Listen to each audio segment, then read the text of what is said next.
Mossad will do anything. Mossad has no qualms doing what it takes to ensure the survival of every Israeli citizen around the world. Most other countries will stop at some point, but Mossad doesn't do that. The following is a conversation with Andrew Bustamante, former CIA covert intelligence officer and U.S. Air Force combat veteran, including the job of operational targeting, encrypted communications, and launch operations for 200 nuclear intercontinental ballistic missiles. Andrew's over 7 years as a CIA spy have given him a skill set and a perspective on the world that is fascinating to explore. This is the Lex Fridman Podcast. To support it, please check out our sponsors in the description. And now, dear friends, here's Andrew Bustamante. The Central Intelligence Agency was formed almost 75 years ago. What is the mission of the CIA? How does it work? The mission of the CIA is to collect intelligence from around the world that supports a national security mission and be the central repository for all other intelligence agencies so that it's one collective source where all intelligence can be synthesized and then passed forward to the decision makers. That doesn't include domestic intelligence. It's primarily looking outward, outside the United States. Correct. CIA is the foreign intelligence collection king spoke, if you will. FBI does domestic, and then Department of Homeland Security does domestic. Law enforcement essentially handles all things domestic. Intelligence is not law enforcement, so we technically cannot work inside the United States. Is there clear lines to be drawn between, like you just said, the FBI, CIA, FBI, and the other U.S. intelligence agencies like the DIA, Defense Intelligence Agency, Department of Homeland Security, NSA, National Security Agency, and there's a list. There's a list of about 33 different intelligence organizations. Yeah, so like the Army, the Navy has all the different organizations have their own intelligence groups. So is there clear lines here to be drawn, or is the CIA the giant integrator of all of these? It's a little bit of both, to be honest. So yes, there are absolutely lines, and more so than the lines, there are lines that divide what our primary mission is. Everything's got to be prioritized. That's one of the benefits and the superpowers of the United States is we prioritize everything. So different intelligence organizations are prioritized to collect certain types of intelligence. And then within the confines of how they collect, they're also given unique authorities. Authorities are a term that's directed by the executive branch. Different agencies have different authorities to execute missions in different ways. FBI can't execute the same way CIA executes, and CIA can't execute the same way NGA executes. But then at the end, when it's all collected, then yes, CIA still acts as a final synthesizing repository to create what's known as the President's Daily Brief, the PDB. The only way CIA can create the PDB is by being the single source of all source intelligence from around the IC, the intelligence community, which are those 30 some odd and always changing organizations that are sponsored for intelligence operations. What does the PDB, the President's Daily Brief, look like? How long is it? What does it contain? So first of all, it looks like the most expensive book report you can ever imagine. It's got its own binder. It's all very high end. It feels important. It looks important. It's not like a cheap Trapper Keeper. It's somewhere between, I would give it probably between 50 and 125 pages a day. It's produced every day around 2 o'clock in the morning by a dedicated group of analysts. And each page is essentially a short paragraph to a few paragraphs about a priority happening that affects national security from around the world. The president rarely gets to the entire briefing in a day.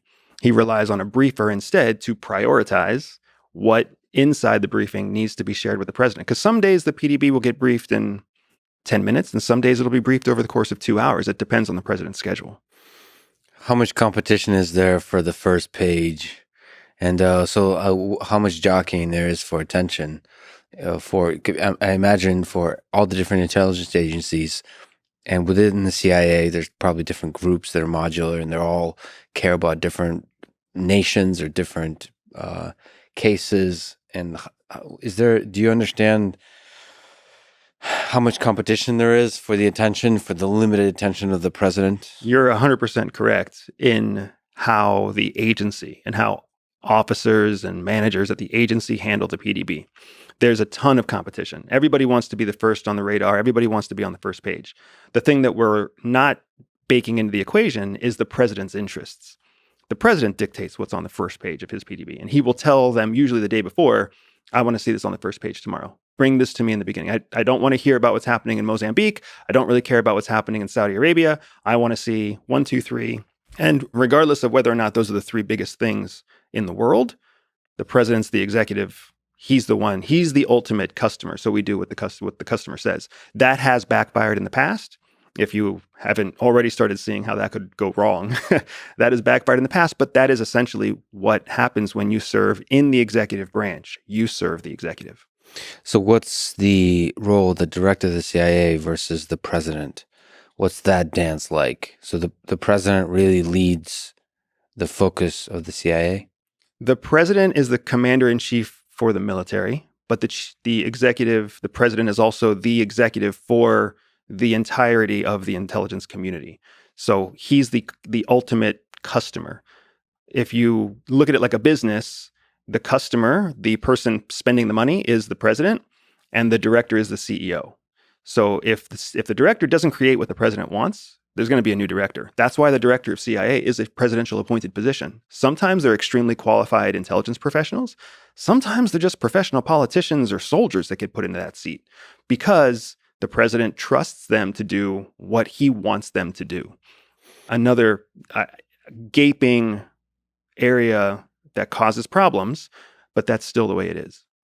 So you think this is a problematic configuration of the whole system? Massive flaw in the system. It is a massive flaw in the system because if you're essentially appointing a director to do what you want them to do, then you're assigning a crony.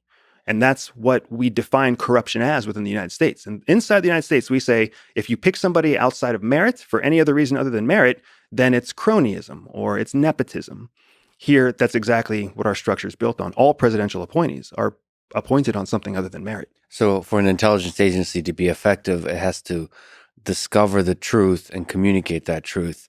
And maybe if you're appointing the director of that agency, they're less likely to communicate the truth to you unless the truth aligns perfectly with your desired worldview. Well, not necessarily perfectly, because there are other steps, right? They have to go in front of Congress, and they have to have the support of multiple legislatures or legislators. But the challenge is that the short list of people who even get the opportunity aren't a meritorious list. It's a short list based off of who the president is picking or who the would-be president is picking. Now, I think we've proven that an intelligence organization can be extremely effective even within the flawed system. Yeah. The challenge is, how much more effective could we be if we improved? And I think that's the challenge that faces a lot of the U.S. government. I think that's a challenge that has resulted in what we see today when it comes to the decline of American power and American influence, the rise of foreign influence, authoritarian powers, and a shrinking U.S. economy, a growing Chinese economy. And it's just, we have questions, hard questions we need to ask ourselves about how we're going to handle the future. What aspect of that communication between the president and the CIA could be fixed to help fix the problems that you're referring to in terms of the decline of American power? So when you talk about the president wanting to prioritize what the president cares about, that immediately shows a break between what actually matters to the long-term success of the United States versus what benefits the short-term success of the current president. Because any president is just a human being and has a very narrow focus. And narrow focus is not a long-term calculation. Exactly. What's the maximum amount of years a president can be president? 8. Yeah. He or she. In the United States. In the United States, according to our current constitution. Yeah. But they're very limited in terms of what they have to prioritize. And then if you look at a 4-year cycle, 2 years of that is essentially preparing for the next election cycle. So that's only 2 years of really quality attention you get from the president, who's the chief executive of all the intelligence community. So the most important thing to them is not always the most important thing to the long-term survival of the United States. What do you make of the hostile relationship that, to me at least, stands out of the presidents between Donald Trump and the CIA? Was that a very kind of personal bickering? I mean, is there something interesting to you about the dynamics between that particular president and that particular instantiation of the intelligence agency? Man, there were lots of things fascinating to me about that relationship. So first, what's the good and the bad? Sorry to interrupt. So let me start with the good first, because there's a lot of people who don't think there was any good. So the good thing is we saw that the president, who's the chief customer, the executive to the CIA, when the president doesn't want to hear what CIA has to say, he's not going to listen. I think that's an important lesson for everyone to take home. If the president doesn't care what you have to say, he's going to take funding away, or she will take funding away. They're going to take attention away. They're going to shut down your operations, your missions. They're going to kill the careers of the people working there. Think about that. For the 4 years that President Trump was the president, basically everybody at CIA, their career was put on pause. Some people's careers were ended. Some people voluntarily left their career there because they found themselves working for a single customer that didn't want what they had to produce. So for people who don't know, Donald Trump did not display significant, deep interest in the output. He did not trust it. Yeah, he was a disinterested customer. Exactly right. Of the information. And then what do disinterested customers do? They go find someone else to create their product. And that's exactly what Donald Trump did. And he did it through the private intelligence world, funding private intelligence companies to run their own operations that brought him the information he cared about when CIA wouldn't. It also didn't help that CIA stepped outside of their confines, right? CIA is supposed to collect foreign intelligence and not comment on domestic matters. They went way outside of that when they started challenging the president, when they started questioning the results, when they started publicly claiming Russian influence. That's all something the FBI could have handled by itself. The Justice Department could have handled by itself. CIA had no place to contribute to that conversation. And when they did, all they did was undermine the relationship they had with their primary customer. Let me sort of focus in on this relationship between the president or the leader and the intelligence agency and look outside the United States. It seems like authoritarian regimes or regimes throughout history, if you look at Stalin and Hitler, if you look at today with Vladimir Putin, the negative effects of power corrupting the mind of a leader manifests itself is that they start to get bad information from the intelligence agencies. So this kind of thing that you're talking about, over time, they start hearing information they want to hear.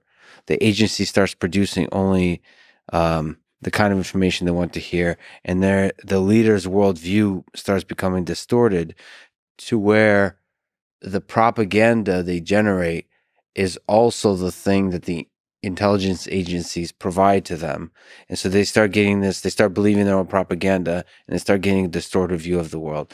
Sorry for the sort of walking through in a weird way, but I guess I want to ask, do you think, let's look at Vladimir Putin specifically, do you think he's getting accurate information about the world? Do you think he knows the truth of the world, whether that's the war in Ukraine, whether that's the behavior of the other nations in NATO, the United States in general?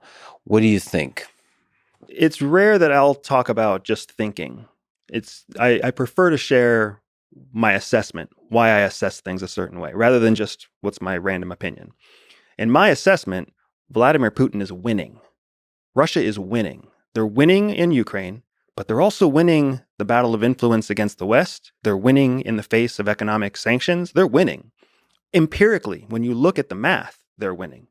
So when you ask me whether or not Putin is getting good information from his intelligence services, when I look at my overall assessment of multiple data points, he must be getting good information. Do I know how or why? I do not. I don't know how or why it works there. I don't know how such deep cronyism, such deep corruption can possibly yield true, real results. And yet somehow there are real results happening. So it's either excessive waste and an accidental win, or there really is a system and a process there that's functioning. So this winning idea is very interesting. In what way, short term and long term, is Russia winning? Some people would say there was a miscalculation of the way the invasion happened.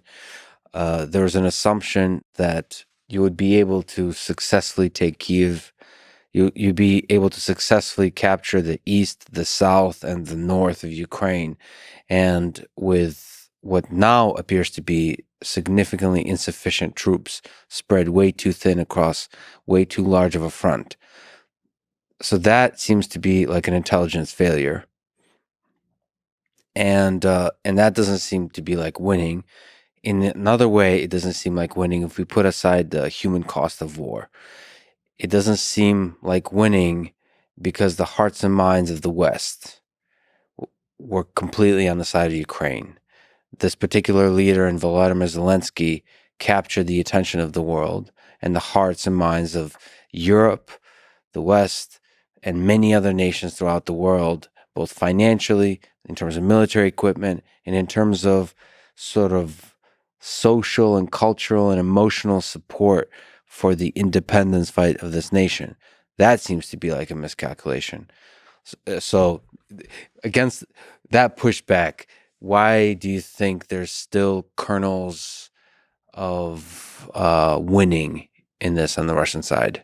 What you're laying out isn't incorrect. And the miscalculations are not unexpected. Anybody who's been to a military college, including the Army War College in Pennsylvania, where so many of our military leaders are brought up, when you look at the conflict in Ukraine, it fits the exact mold of what an effective, long-term military conflict, protracted military conflict, would and should look like for military dominance. Now, did Zelensky and did the Ukrainians shock the world? Absolutely. But in that, they also shocked American intelligence, which, like you said, miscalculated. The whole world miscalculated how the Ukrainians would respond. Putin did not move in there accidentally. He had an assessment. He had high likelihood of a certain outcome, and that outcome did not happen. Why did he have that calculation? Because in 2014, it worked. He invaded, he took Crimea in 14 days. He basically created an infiltration campaign that turned key leaders over in the first few days of the conflict. So essentially, there was no conflict. It worked in 2008 when he took Georgia. Nobody talks about that. He invaded Georgia the exact same way, and it worked. So in 2008, it worked. In 2014, it worked. There was no reason to believe it wasn't going to work again. So he just carried out the same campaign. But this time, something was different. That was a miscalculation, for sure, on the part of Putin. And the reason that there was no support from the West, because let's not forget, there is no support. There is nothing other than the Lend-Lease Act, which is putting Ukraine in massive debt right now to the West. That's the only form of support they're getting from NATO or the United States. So if somebody believed Ukraine would win, if somebody believed Ukraine had a chance, they would have gotten more material support than just debt. And we can jump into that anytime you want to. But the whole world miscalculated. Everybody thought Russia was going to win in 14 days. I said that they would win in 14 days because that was the predominant calculation. Once the first invasion didn't work, then the military does what professional militaries do, man. They reevaluate, they reorganize leaders, and then they take a new approach. You saw 3 approaches. The first 2 did not work. The first 2 campaigns against Ukraine did not work the way they were supposed to work. The third has worked exactly like it's supposed to work. You don't need Kiev to win Ukraine. You don't need hearts and minds to win Ukraine. What you need is control of natural resources, which they're taking in the east, and you need access to the heartbeat, the blood flow of food and money into the country, which they're taking in the south. The fact that Ukraine had to go to the negotiation table with Russia and Turkey in order to get exports out of the Black Sea approved again demonstrates just how much Ukraine is losing. The aggressor had a seat at the negotiation table to allow Ukraine the ability to even export one of its top exports. If Russia would have said no, then they would not have had that. Russia has, that's like someone holding your throat. It's like somebody holding your jugular vein and saying, if you don't do what I tell you to do, then I'm not going to let you breathe. I'm not going to let blood flow to your brain. So do you think it's possible that Russia takes the south of Ukraine? It takes, so starting from Mariupol, the Kherson region, All the way to Odessa. all the way to Odessa. And into Moldova. I believe all of that will happen before the fall. Fall of this year? Fall of this year. Before winter hits Europe, NATO wants, Germany needs to be able to have sanctions lifted so they can tap into Russian power. There's no way they can have those sanctions lifted unless Russia wins. And Russia also knows that all of Europe, all of NATO is the true people feeling the pain of the war outside of Ukraine are the NATO countries because they're so heavily reliant on Russia. And as they have supported American sanctions against Russia, their people feel the pain. Economically, their people feel the pain. What are they going to do in the winter? Because without Russian gas, their people are going to freeze to death. Ukrainian people. People all over NATO. Ukraine, everybody knows Ukraine's at risk. Everybody knows Ukrainians are dying. The game of war isn't played it isn't even played majoritively by the people who are fighting. The game of war is played by everyone else. It's an economic game. It's not a military game. The flow of resources and energy, attention. And food. Exactly right. I was on the front in the Kherson region, this very area that you're referring to, and I spoke to a lot of people, and the morale is incredibly high. And I don't think the people in that region, soldiers, volunteer soldiers, civilians, are going to give up that land without dying. I agree with you. I mean, in order to take Odessa would require huge amount of artillery and slaughter of civilians, essentially. They're not going to use artillery in Odessa because Odessa is too important to Russian culture. It's going to be even uglier than that. It's going to be clearing of streets, clearing of buildings, person by person, troop by troop. It'll be a lot like what it was in Mariupol. Just shooting at civilians. Because they can't afford to just do bombing raids because they're going to destroy cultural, significant architecture that's just too important to the Russian culture. And that's going to demoralize their own Russian people.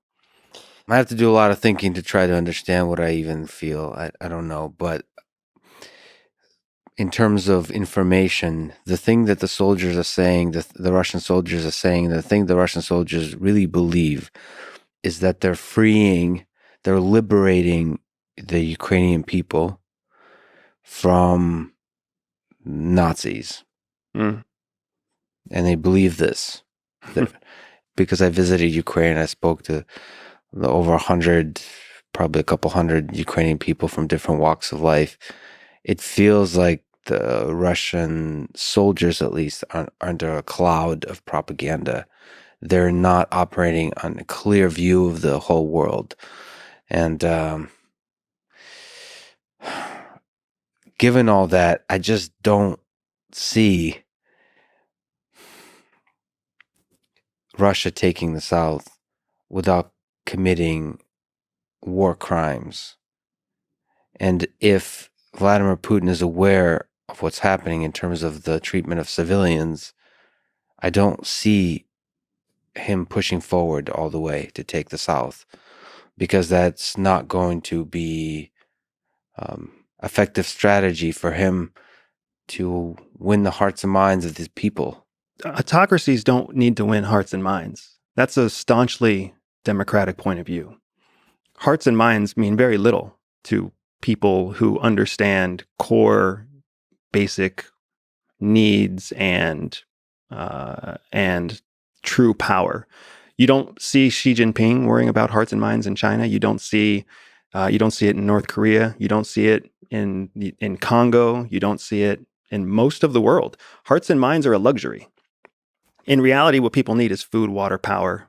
They need income to be able to secure a lifestyle. It is absolutely sad. I am not in any way, shape, or form saying that my assessment on this is enriching or enlightening or hopeful. It's just fact. It's just calculatable empirical evidence. If Putin loses in Ukraine, the losses, the influential losses, the economic losses, the lives lost, the power lost is too great. So it is better for him to push and push and push through war crimes, through everything else. War crimes are something defined by the international court system. The international court system has Russia as part of its board. And the international court system is largely powerless outside when it comes to enforcing its own outcomes. So the real risk gain scenario here for Russia is significantly in favor of gain over risk. The other thing that I think is important to talk about is everybody is trapped in the middle of a gigantic information war. Yes, there's battlefield bullets and cannons and tanks, but there's also a massive informational war. The same narrative that you see these ground troops in Ukraine, these Russian ground troops in Ukraine, believing they're clearing the land of Nazis, that information is being fed to them from their own home country. I don't know why people seem to think that the information that they're reading in English is any more or less true. Every piece of news coming out of the West, every piece of information coming out in the English language is also a giant narrative being shared intentionally to try to undermine the morale and the faithfulness of English-speaking Russians, which somebody somewhere knows exactly how many of those there are. So we have to recognize that we're not getting true information from other side, because there is a strategic value in making sure that there is just the right amount of mis or disinformation out there. Not because someone's trying to lie to Americans, but because someone is trying to influence the way English-speaking Russians think. And in that world, that's exactly why you see so many news articles cited to anonymous sources, government officials who do not want to be named.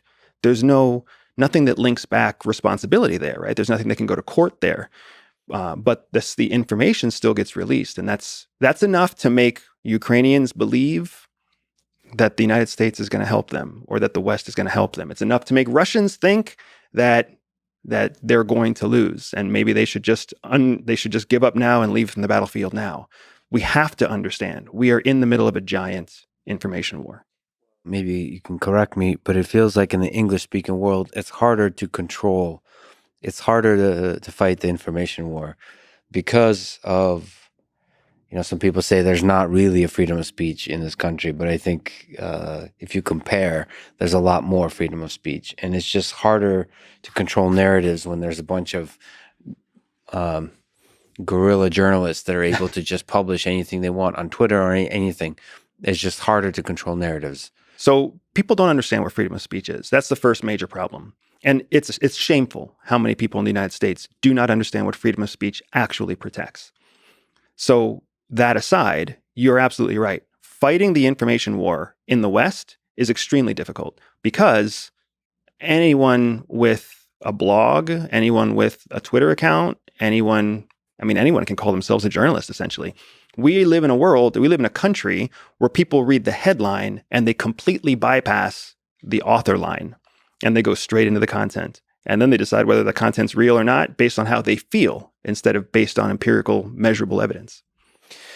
So you mentioned the Lend-Lease Act and the support of the United States, support of Ukraine by the United States. Are you skeptical to the level of support that the United States is providing and is going to provide over time? The strategy that the United States has taken to support Ukraine is similar to the strategy we took to support Great Britain during World War II. The enactment of the Lend-Lease Act is a perfect example of that. The Lend-Lease Act means that we are lending or leasing equipment to the Ukrainian government in exchange for future payment. So every time a rocket is launched, every time a drone crashes into a tank, that's a bill that Ukraine is just racking up. It's like when you go to a restaurant and you start drinking shots. Sometime the bill will come due. This is exactly what we did when Europe and when Great Britain was in the face of Nazi invasion. We signed the same thing into motion. Do you know that the UK did not pay off the debt from World War II until 2020? They've been paying that debt since the end of World War II. So what we're doing is we're indebting Ukraine against the promise that perhaps they will secure their freedom, which nobody seems to want to talk about what freedom is actually going to look like for Ukrainians, right? What are the true handful of outcomes, the realistic outcomes that could come of this, and which of those outcomes really looks like freedom to them, especially in the face of the fact that they're going to be trillions of dollars in debt to the West for supplying them with the training and the weapons and the food and the med kits and everything else that we're giving them, because none of it's free. It's all coming due. We're a democracy, but we're also a capitalist country. We can't afford to just give things away for free, but we can give things away at a discount. We can give things away layaway, but the bill will come due. And unfortunately, that is not part of the conversation that's being had with the American people. So debt is a way to establish some level of control. Power. Is power. That said, having a very close relationship between Ukraine and the United States does not seem to be a negative possibility when the Ukrainians think about their future in terms of freedom. That's one thing. And the other, there's some aspect of this war that I've just noticed that one of the people I talked to said that all great nations have a independence war, have to have a war for their independence. There's something, it's dark, but there's something about war just being a catalyst for finding your own identity as a nation. So you can have leaders, you can have sort of signed documents, you can have all this kind of stuff, but there's something about war that really brings the country together and actually try to figure out what is at the core of the spirit of the people that defines this country. And they see this war as the independence war to define the heart of what the country is. So there's been before the war, before this invasion, there was a lot of factions in the country. There was a lot of influence from oligarchs and corruption and so on. A lot of that was the factions were brought together under one umbrella, effectively to become one nation because of this invasion. So they see that as a positive direction for the defining of what a free democratic country looks like after the war, in their perspective, after the war is won. It's a difficult situation because I'm trying to make sure that you and everybody listening understands that what's happening in Ukraine among Ukrainians is noble and brave and courageous and beyond the expectations of anyone. The fact is, there is no material support coming from the outside. The American Revolution was won because of French involvement. French ships, French troops, French generals, French military might. The independence of communist China was won through Russian support, Russian generals, Russian troops on the ground fighting with the communists. That's how revolutions are won. That's how independent countries are born. Ukraine doesn't get any of that. No one is stepping into that because we live in a world right now where there simply is no economic benefit to the parties in power to support Ukraine to that level. And war is a game of economics. The economic benefit of Ukraine is crystal clear in favor of Russia, which is why Putin cannot lose. He will not let himself lose. Short of something completely unexpected, right? I'm talking 60%, 70% probability Ukraine loses. But there's still 20%, 30% probability of the unimaginable happening. Who knows what that might be? An oligarch assassinates Putin, or a nuclear bomb goes off somewhere, or who knows what, right? There's still a chance that something unexpected will happen and change the tide of the war. But when it comes down to the core calculus here, Ukraine is the agricultural bed to support a future Russia. Russia knows they have to have Ukraine. They know that they have to have it to protect themselves against military pressure from the West. They have to have it for agricultural reasons. They have major oil and natural gas pipelines that flow through eastern Ukraine. They cannot let Ukraine fall outside of their sphere of influence. They cannot. The United States doesn't really have any economic vested interest in Ukraine. Ideological points of view and promises aside, there's no economic benefit. And the same thing goes for NATO. NATO has no economic investment in Ukraine. Ukrainian output, Ukrainian food goes to the Middle East and Africa. It doesn't go to Europe. So the West siding with Ukraine is exclusively ideological, and it's putting them in a place where they fight a war with Russia so the whole world can see Russia's capabilities. Ukraine is as sad as it is to say, man, Ukraine is a pawn on a table for superpowers to calculate each other's capacities. Right now, we've only talked about Russia and the United States. We haven't even talked about Iran. We haven't even talked about China, right? It is a pawn on a table. This is a chicken fight so that people get to watch and see what the other trainers are doing. Well, a lot of people might have said the same thing about the United States back in the independence fight. So there is possibilities, as you've said. We're not saying 0% chance, and it could be a reasonably high percent chance that this becomes one of the great democratic nations that the 21st century is remembered by. Absolutely. And so you said American support. So ideologically, first of all, you don't assign much long-term power to that U.S. could support Ukraine purely on ideological grounds. Just look in the last 4 years, the last 3 years. Do you remember what happened in Hong Kong right before COVID? China swooped into Hong Kong violently, beating protesters, killing them in the street, imprisoning people without just cause. And Hong Kong was a democracy. And the whole world stood by and let it happen. And then what happened in Afghanistan just a year ago? And the whole world stood by and let the Taliban take power again after 20 years of loss. We are showing a repeatable point of view. We will talk, American politicians, American administrations, we will say a lot of things. We will promise a lot of ideological, pro-democracy, rah-rah statements. We will say it. But when it comes down to putting our own people, our own economy, our own GDP at risk, we step away from that fight. America is currently supplying military equipment to Ukraine. Absolutely. And a lot of that military equipment has actually been the thing that turned the tides of war a couple of times already. Currently, that's the HIMARS systems.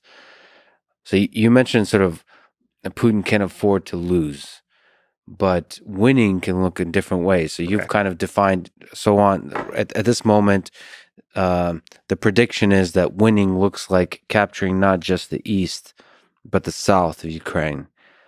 But you can have narratives of winning that return back to the, what was at the beginning of this year, before the invasion. Correct. That Crimea is still with Russia. There's some kind of negotiated thing about Donbass where it still stays with Ukraine, but there's some puppet government. Yeah. Just that's what they have in Georgia right now. And that could still be defined through mechanisms as Russia winning. As Russia winning for Russia, and then for Ukraine as Ukraine winning, and for the West as democracy winning, and you kind of negotiate. I mean, that seems to be how geopolitics works, is Correct. Everybody can walk away with a win-win story, and then the world progresses with lessons learned. That's that's the most probable outcome. The most probable outcome is that Ukraine remains, in air quotes, a sovereign nation. It's not going to be truly sovereign because it will have to have new government put in place. It's extremely unlikely he will be president because he has gone too far to demonstrate his power over the people and his ability to separate the Ukrainian people from the autocratic power of Russia. So he would have to be unseated. Whether he goes into exile or whether he is peacefully left alone is all going to be part of the negotiations. But the thing to keep in mind also is that a negotiated peace really just means a negotiated ceasefire. We've seen this happen all over the world. North Korea and South Korea are technically still just in negotiated ceasefire. What you end up having is Russia will allow Ukraine to call itself Ukraine, to operate independently, to have their own debt to the United States, Russia doesn't want to take on that debt. And then in exchange for that, they will have firmer guidelines as to how NATO can engage with Ukraine. And then that becomes an example for all the other former Soviet satellite states, which are all required economically by Russia, not required economically by the West.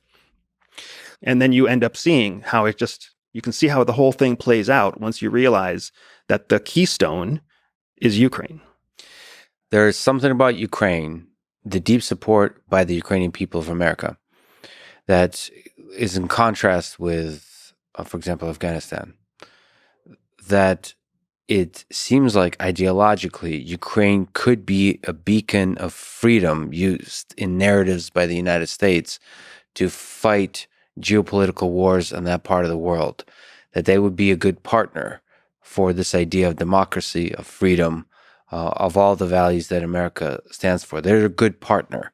And so it's valuable if you sort of have a cynical, pragmatic view, sort of like Henry Kissinger type of view. It's valuable to have them as a partner, so valuable that it makes sense to support them in achieving a negotiated ceasefire that's on the side of Ukraine. But because of this particular leader, this particular culture, this particular dynamics of how the war unrolled, and things like Twitter and the way digital communication currently works, it just seems like this is a powerful symbol of freedom that's useful for the United States, if we're sort of to take the pragmatic view. Don't you think it's possible that United States supports Ukraine financially, militarily enough for it to get an advantage in this war? I think they've already got an advantage in the war. The fact that the war is still going on demonstrates the asymmetrical advantage. The fact that Russia has stepped up to the negotiating table with them several times without just turning to you remember what happened in Chechnya? Without turning to Chechnya level, just mass, blind destruction, which was another Putin war. To see that those things have happened demonstrates the asymmetric advantage that the West is given. I think the true way to look at the benefit of Ukraine as a shining example of freedom in Europe for the West isn't to understand whether or not they could. They absolutely could. It's the question of how valuable is that in Europe? How valuable is Ukraine? Which before February, nobody even thought about Ukraine, and the people who did know about Ukraine knew that it was an extremely corrupt former Soviet state with 20% of its national population self-identifying as Russian. There's a reason Putin went into Ukraine. There's a reason he's been promising he would go into Ukraine for the better part of a decade, because the circumstances were aligned. It was a corrupt country that self-identified as Russian in many ways. It was supposed to be an easier of multiple marks in terms of the former Soviet satellite states to go after. That's all part of the miscalculation that the rest of the world saw too, when we thought it would fall quickly. So to think that it could be a shining example of freedom is accurate, but is it as shining a star as Germany? Is it as shining a star as the UK? Is it as shining a star as Romania? Is it as shining a star as France? It's got a lot of democratic, freedom-based countries in Europe to compete against to be the shining stellar example. And in exchange, on counterpoint to that, it has an extreme amount of strategic value to Russia, which has no interest in making it a shining star of the example of democracy and freedom. Outside of resource, in terms of the shininess of the star, I would argue yes. If you look at how much it captivated the attention of the world. The attention of the world has made no material difference, man. That's what I'm saying. That's your estimation, but are you sure we can't, if you can convert that into political influence, into money, don't you think attention is money? Attention is money in democracies and capitalist countries. Yes. Which serves as a counterweight to sort of authoritarian regimes. So for Putin, resources matter. For the United States, also resources matter, but the attention and the belief of the people also matter, because that's how you attain and maintain political power. So going to that exact example, then I would highlight that our current administration has the lowest approval ratings of any president in history. So if people were very fond of the war going on in Ukraine, wouldn't that counterbalance some of our upset, some of the dissent coming from the economy and some of the dissent coming from the Great Recession or the second great or the Great Resignation and whatever's happening with the down stock market? You would think that people would feel like they're sacrificing for something if they really believed that Ukraine mattered, that they would stand next to the president who is so staunchly driving and leading the West against this conflict. Well, I think the opposition to this particular president, I personally believe, has less to do with the policies and more to do with a lot of the other human factors.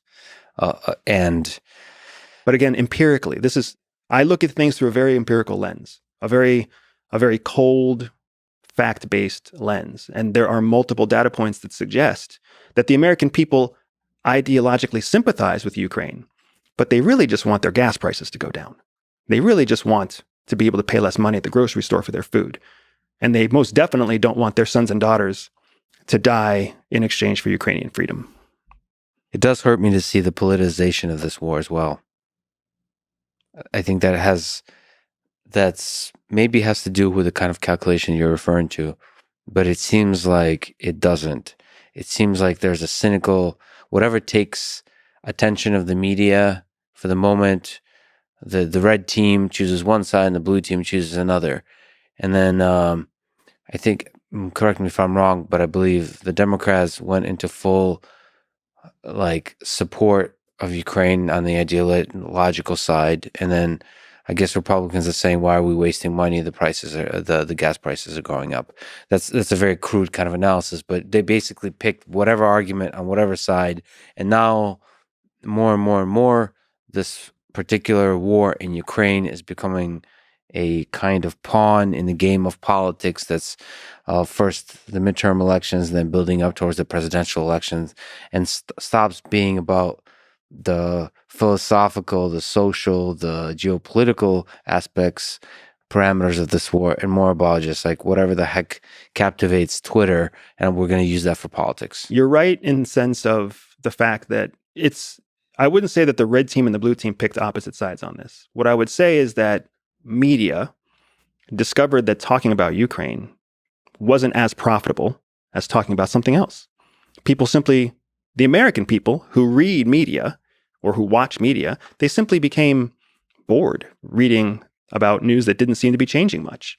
And we turned back into wanting to read about our own economy. And we wanted to hear more about cryptocurrency. And we wanted to hear more about the Kardashians. And that's what we care about. So that's what media writes about. That's how a capitalist market-driven world works. And that's how the United States works. That's why in both red papers and blue papers, red sources and blue sources, you don't see Ukraine being mentioned very much. If anything, I would say that your Republicans are probably more in support of what's happening in Ukraine right now because we're creating new weapon systems. Our military is getting stronger. We're sending these we get to test military systems in combat in Ukraine. That's priceless in the world of the military industrial complex. Being able to field test, combat test a weapon without having to sacrifice your own people is incredibly valuable. You get all the data, you get all the performance metrics, but you don't have to put yourself at risk. That is one of the major benefits of what we're seeing from supporting Ukraine with weapons and with troops. The long-term benefit to what will come of this for the United States, practically speaking, in the lens of national security, through military readiness, through future economic benefits, those are super strong. The geopolitical fight is essentially moot because Ukraine is not a geopolitical player. It was not for 70 years. And after this conflict is over, it will not again. Just think about what you were just saying with the American people's attention span to Twitter and whatever's currently going on. If the Ukraine conflict resolved itself today, in any direction, how many weeks do you think before no one talked about Ukraine anymore? Do you think we would make it 2 weeks? Or do you think we'd make it maybe 7 days? It would be headline news for 1 or 2 days, and then we'd be on to something else. It's just an unfortunate reality of how the world works in a capitalist democracy. Yeah, it just breaks my heart how much, I know that there's Yemen and Syria and that nobody talks about anymore. Still raging conflicts going on. It breaks my heart how much generational hatred is born. I happen to be from, my family is from Ukraine and from Russia. And so for me, just personally, it's a part of the world I care about in terms of its history. Because I speak the language, I can appreciate the beauty of the literature, the music, the art, the cultural history of the 20th century, through all the dark times, through all the hell of the dark sides of authoritarian regimes, the destruction of war. There is still just a beauty that I'm able to appreciate that I can't appreciate about China, Brazil, other countries because I don't speak their language. This one I can appreciate. And so in that way, this is personally really painful to me to see so much of that history, the beauty in that history, suffocated by the hatred that is born through this kind of geopolitical game, fought mostly by the politicians, the leaders. People are beautiful. And that's what you're talking about. People are beautiful creatures. Culture and art and science, like these are beautiful, beautiful things that come about because of human beings. And the thing that gives me hope is that no matter what conflict the world has seen, and we've seen some devastating, horrible crimes against humanity already. We saw nuclear bombs go off in Japan. We saw genocide happen in Rwanda. We've seen horrible things happen. But people persevere. Language, culture, arts, science, they all persevere. They all shine through. Some of the most, people don't even realize how gorgeous the architecture and the culture is inside Iran. People have no idea. Chinese people in the rural parts of China are some of the kindest, most amazing people you'll ever meet. And Korean art and Korean dance, Korean drumming, I know nobody has ever even heard of Korean drumming. Korean drumming is this magical, beautiful thing. And the North, in North Korea, does it better than anybody in the world. Taekwondo in North Korea is just exceptional to watch. In North Korea. Nobody knows these things. How do you know about Taekwondo in North Korea? I have questions. That's fascinating. That's like people don't think about that, but the culture, the beauty of the people still flourishes even in the toughest of places. Absolutely. And we always will. We always will because that is what people do. And that is just the truth of it. And it breaks my heart to see travesties that people commit against people. But whether you're looking at a micro level, like what happens with shootings here in the United States, or whether you look at a macro level, like geopolitical power exchanges and intra and interstate conflicts, like what you see in Syria and what you see in Ukraine, those are disgusting, terrible things. War is a terrible thing. That is a famous quote. But people will persevere. People will come through. I hope so. And I hope we don't do something that I'll probably also ask you about later on, is things that destroy the possibility of perseverance, which is things like nuclear war, things that can do such tremendous damage that we will never recover. But yeah, I amidst your pragmatic pessimism, I think both you and I have a kind of maybe small flame of optimism in there about the perseverance of the human species in general. Let me ask you about intelligence agencies outside of the CIA. Can you illuminate what is the most powerful intelligence agency in the world? The CIA, the FSB, formerly the KGB, the MI6, Mossad. I've gotten a chance to interact with a lot of Israelis while in Ukraine. It's just incredible people. Yeah, in terms of both training and skill, just all on every front. American soldiers too. Just American military is incredible. The competence and skill of the military. The United States, Israeli, I got to interact, and Ukrainian as well. It's striking. It's striking. It's beautiful. I just love people. I love carpenters or people that are just extremely good at their job and that take pride in their craftsmanship. It's beautiful to see. And I imagine the same kind of thing happens inside of intelligence agencies as well that we don't get to appreciate because of the secrecy. Same thing with like Lockheed Martin. I interviewed the CTO of Lockheed Martin. It breaks my heart as a person who loves engineering, because of the cover of secrecy. We'll never get to know some of the incredible engineering that happens inside of Lockheed Martin and Boeing and Raytheon. yeah. There's kind of this idea that these are, people have conspiracy theories and kind of assign evil to these companies to some part. But I think there's beautiful people inside those companies, brilliant people, and some incredible science and engineering is happening there.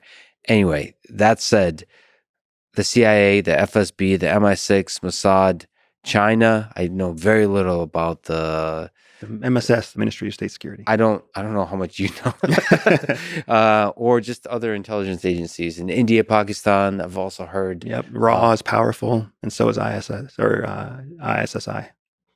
And then, of course, European nations and Germany and France. And yeah. So, what can you say about the power, the influence of the different intelligence agencies within their nation and outside? Yeah. So to answer your question, your original question, which is the most powerful, I'm going to have to give you a few different answers. So the most powerful intelligence organization in the world in terms of reach is the Chinese MSS, the Ministry of State Security, because they have created a single solitary intelligence service that has global reach and is integrated with Chinese culture, so that essentially every Chinese person anywhere in the world is an informant to the MSS, because that's their way of serving the Middle Kingdom, Zhongguo, the Central Kingdom, the Chinese word for China. So they're the strongest. They're the most powerful intelligence service in terms of reach. Most assets, most informants, most intelligence. So it's deeply integrated with the citizenry. Correct, with their culture. You know what a Chinese person who lives in Syria thinks of themselves as? A Chinese person. Do you know what a Chinese person, a Chinese national living in the United States thinks of themselves as? A Chinese person, right? Americans living abroad often think of ourselves as expats, expatriates, living on the local economy, embracing the local culture. That is not how Chinese people view traveling around the world. And by the way, if I may mention, I believe the way Mossad operates is similar kind of thing, because people from Israel living abroad still think of themselves as Jewish and Israeli First. So that allows you to integrate the culture and the faith-based aspects. Exactly right. But the number of people in Israel is much, much smaller than the number of people in China. So when it comes to reach, China wins that game. Yeah. When it comes to professional capability, it's the CIA by far, because budget-wise, capability-wise, weapon system-wise, modern technology-wise, CIA is the leader around the world, which is why every other intelligence organization out there wants to partner with CIA. They want to learn from CIA. They want to train with CIA. They want to partner on counter narcotics and counter drug and counter terrorism and counter Uyghur, you name it. People want to partner with CIA. So CIA is the most powerful in terms of capability and wealth. And then you've got tech. So tech alone, meaning corporate espionage, economic espionage. Nothing beats DGSE in France. They're the top. They've got a massive budget that almost goes exclusively to stealing foreign secrets. They're the biggest threat to the United States, even above Russia and above China. DGSE in France is a massively powerful intelligence organization, but they are so exclusively focused on a handful of types of intelligence collection that nobody even really thinks that they exist. And then in terms of just terrifying violence, you have Mossad. Mossad will do anything. Mossad has no qualms doing what it takes to ensure the survival of every Israeli citizen around the world. Most other countries will stop at some point, but Mossad doesn't do that. So it's the lines you're willing to cross. And the reasons that you're willing to cross them. You know, there's the CIA will let an American stay in jail in Russia unlawfully and seek a diplomatic solution. I mean, the United States has let people, there are two gentlemen from the 1950s who were imprisoned in China for 20 years, waiting for diplomatic solutions to their release. So we do not kill to save a citizen, but Mossad will. And then they'll not just kill, they'll like do large scale infiltration. They do amazing things. There is no, they spare no expense because it's a demonstration to their own people. Again, going back to the whole idea of influence. Every intelligence operation that sees the light of day has two purposes. The first purpose is the intelligence operation. But if it was just the intelligence operation, it would stay secret forever. The second purpose of every successful intelligence operation, when they become public, is to send a signal to the world. If you work against us, we will do this to you. If you work for us, we will take care of you in this way. It's a massive information campaign. Do you think in that way CIA is not doing a good job? Because there's, the FSB, perhaps much less so, GRU, but the KGB did this well, which is to send a signal, like basically communicate that this is a terrifying organization with a lot of power. And so Mossad is doing a good job of that. Correct. So the psychological information warfare. And it seems like the CIA also has a lot of kind of myths about it, conspiracy theories about it, but much less so than the other agencies. CIA does a good job of playing to the mythos. So when General Petraeus used to be the director of CIA, 2000, and your workout partner, and my workout partner. I read about this. So I loved and hated those workouts with Petraeus because he is a physical beast. He's a strong, fit, at the time 60-something-year-old man. Let me take a tangent on that because he's coming on this podcast. Oh, excellent, man. So can you say what you learned from the man in terms of, or like what you think is interesting and powerful and inspiring about the way he sees the world, or maybe what you learned in terms of how to get strong in the gym? Yeah. Or anything about life? Two things right away. And one of them I was going to share with you anyway, so I'm glad that you asked the question. So the first is that on our runs, and man, he runs fast, and we would go for 6-mile runs through Bangkok. And he talked openly about, I asked him, how do you keep this mystery, this epic mythology about your fitness and your strength? How do you keep all of this alive with the troops? And he had this amazing answer. And he was like, I don't talk about it. Myths are born not from somebody orchestrating the myth, but from the source of the myth simply being secretive.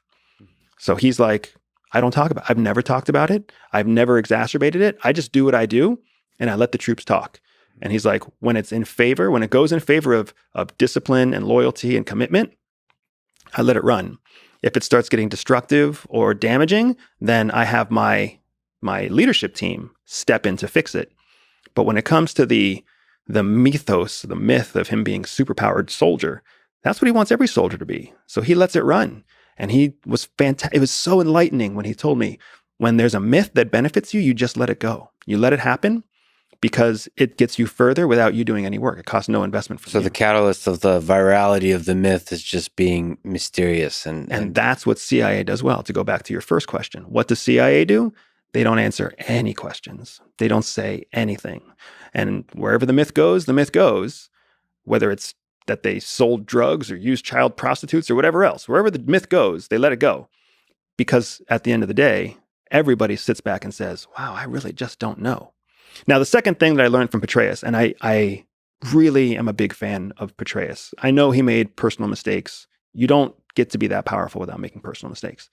But when I worked out with him, the one thing that my commanding officer told me not to ask about, he was like, never ask the general about his family.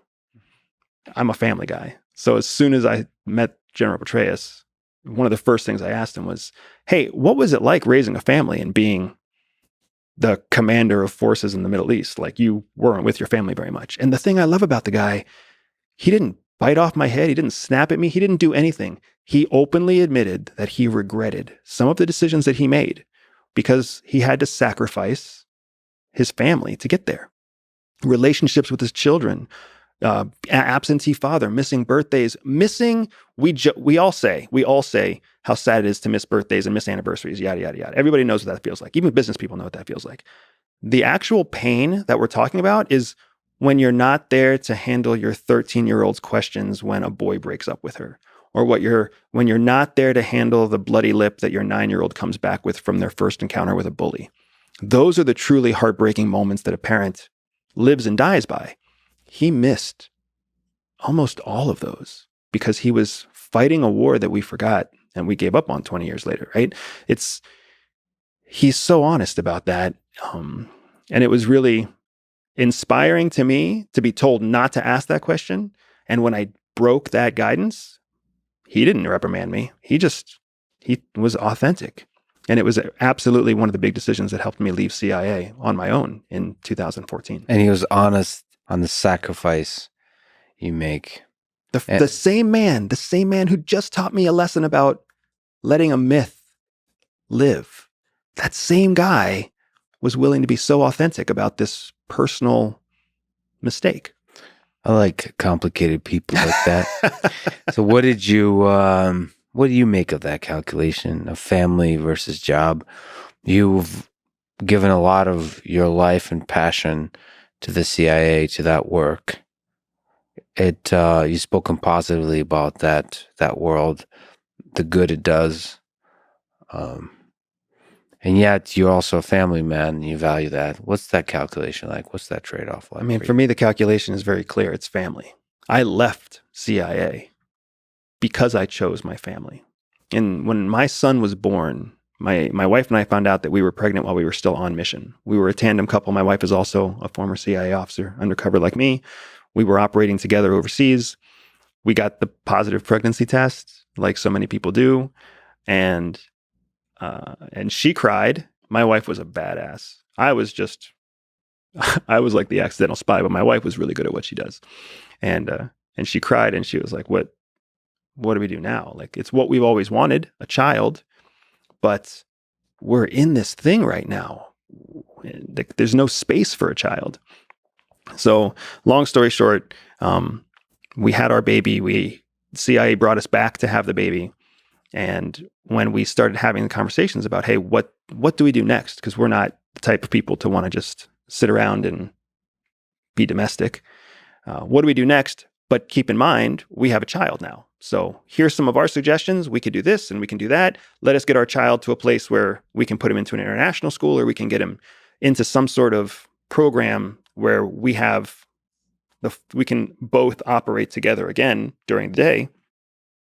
But CIA just had no patience for that conversation. There was no, family is not their priority. So the fact that we were a tandem couple, 2 officers, 2 operators trying to have a baby was irrelevant to them. So when they didn't play with us, when they did nothing to help us prioritize parenthood as part of our overall experience, that's when we knew that they never would. And what good is it to commit yourself to a career if the career is always going to challenge the thing that you value most? And that was the calculation that we made to leave CIA. Not everybody makes that calculation. And a big part of why I am so vocal about my time at CIA is because I am immensely appreciative of the men and women who, to this day, have failed marriages and poor relationships with their children because they chose national security. They chose protecting America over their own family. And they've done it even though it's made them abuse alcohol and abuse substances, and they've got permanent diseases and issues from living and working abroad. It's just it's insane, the sacrifice that officers make to keep America free. And I'm just not one of those people. I chose family. You said that your wife misses it. Do you miss it? We both miss it. We miss it for different reasons. We miss it for similar reasons, I guess, but we miss it in different ways. The people at CIA are just amazing. They're people they're everyday people, like the guy and the gal next door, but so smart and so dedicated and so courageous about what they do and how they do it. I mean, the sacrifices they make are massive. More massive than the sacrifices I made. So I was always inspired and impressed by the people around me. So both my wife and I absolutely miss the people. My wife misses the work because everything. When you're inside, it's all, I mean, we had top secret, we had TS, SCI clearances at the time. I had a Cat 6, Cat 12, which makes me nuclear cleared. My wife had other privy clearances that allowed her to look into, areas that were specialized. But there wasn't a headline that went out that we couldn't fact check with a click of a few buttons. Yeah. And she misses that because she loved that kind of knowledge. And now you're just one of us living in the cloud of mystery, exactly, not really knowing anything about what's going on. Exactly. But for me, I've always been the person that likes operating. And you know what you still get to do when you leave CIA? You still get to operate. Operating is just working with people. It's understanding how people think, predicting their actions, driving their direction of their thoughts, persuading them, winning negotiations. You still get to do that. You do that every day. And you can apply that in all kinds of domains. Well, let me ask you on that. You were a covert CIA intelligence officer for several years. Maybe can you tell me the story of how it all began? Were you recruited, and what did the job entail to the degree you can speak about it? Feel free to direct me if I'm getting too boring or if the every aspect of this is super exciting. So I was leaving the United States Air Force in 2007. I was a lieutenant getting ready to pin on captain. My 5 years was up, and I was a very bad fit for the U.S. Air Force. I was an Air Force Academy graduate, not by choice, but by lack of opportunity, lack of options otherwise. So I forced myself through the academy, barely graduated with a 2.4 GPA, and then went on. The Air Force taught me how to fly, and then the Air Force taught me about nuclear weapons, and I ended up as a nuclear missile commander in Montana. And I chose to leave the Air Force because I didn't like shaving my face. I didn't like having short hair, and I most definitely didn't like shining my shoes. And I did not want to be one of the people in charge of nuclear weapons. So when I found myself as a person in charge of 200 nuclear weapons, I knew that I was going down the wrong road. I have questions about this. And more importantly, I have questions about your hair. So you had short hair at the time? Yeah, you have to. Military regulations, you can't have hair longer than 1 inch. Okay. And this, the beautiful hair you have now, that came to be in the CIA or after? So I discovered I had messy hair in CIA because I used to go Muj. We called it Muj. I used to go Mujahideen style, big burly beard and crazy wacky hair. Yeah. Because an ambiguously brown guy with a big beard and long hair can go anywhere in the world without anyone even noticing him. They either think that he's a janitor or they think that he's like some forgotten part of history, but nobody ever thinks that that guy is a spy. So it was for me, it was one of my favorite disguises. It's what's known as a level 2 disguise. One of my favorite disguises to don was just dilapidated brown guy. Can you actually, we'll just take a million tangents. What's a level 2 disguise? What are the different levels of disguise? What are the disguises? Yeah, there's 3 levels of disguise by and large. Level 1 is what we also call light disguise. So that's essentially you put on sunglasses and a ball cap and that's a disguise. You look different than you normally look.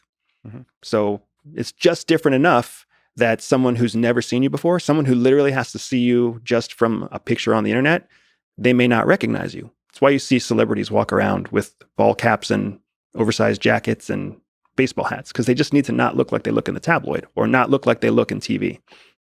That's level 1. Mm-hmm. Let me jump from level 1 to level 3.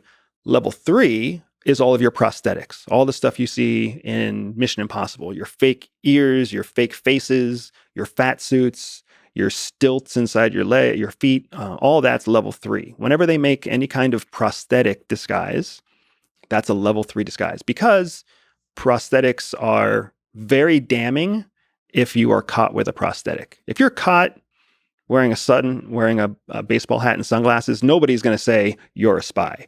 But when you're caught with a custom-made, nose prosthetic that changes the way your face looks, or when someone pops out a fake jaw and they see that your top teeth don't look like they did in this prosthetic, then all of a sudden you've got some very difficult questions to ask or to answer.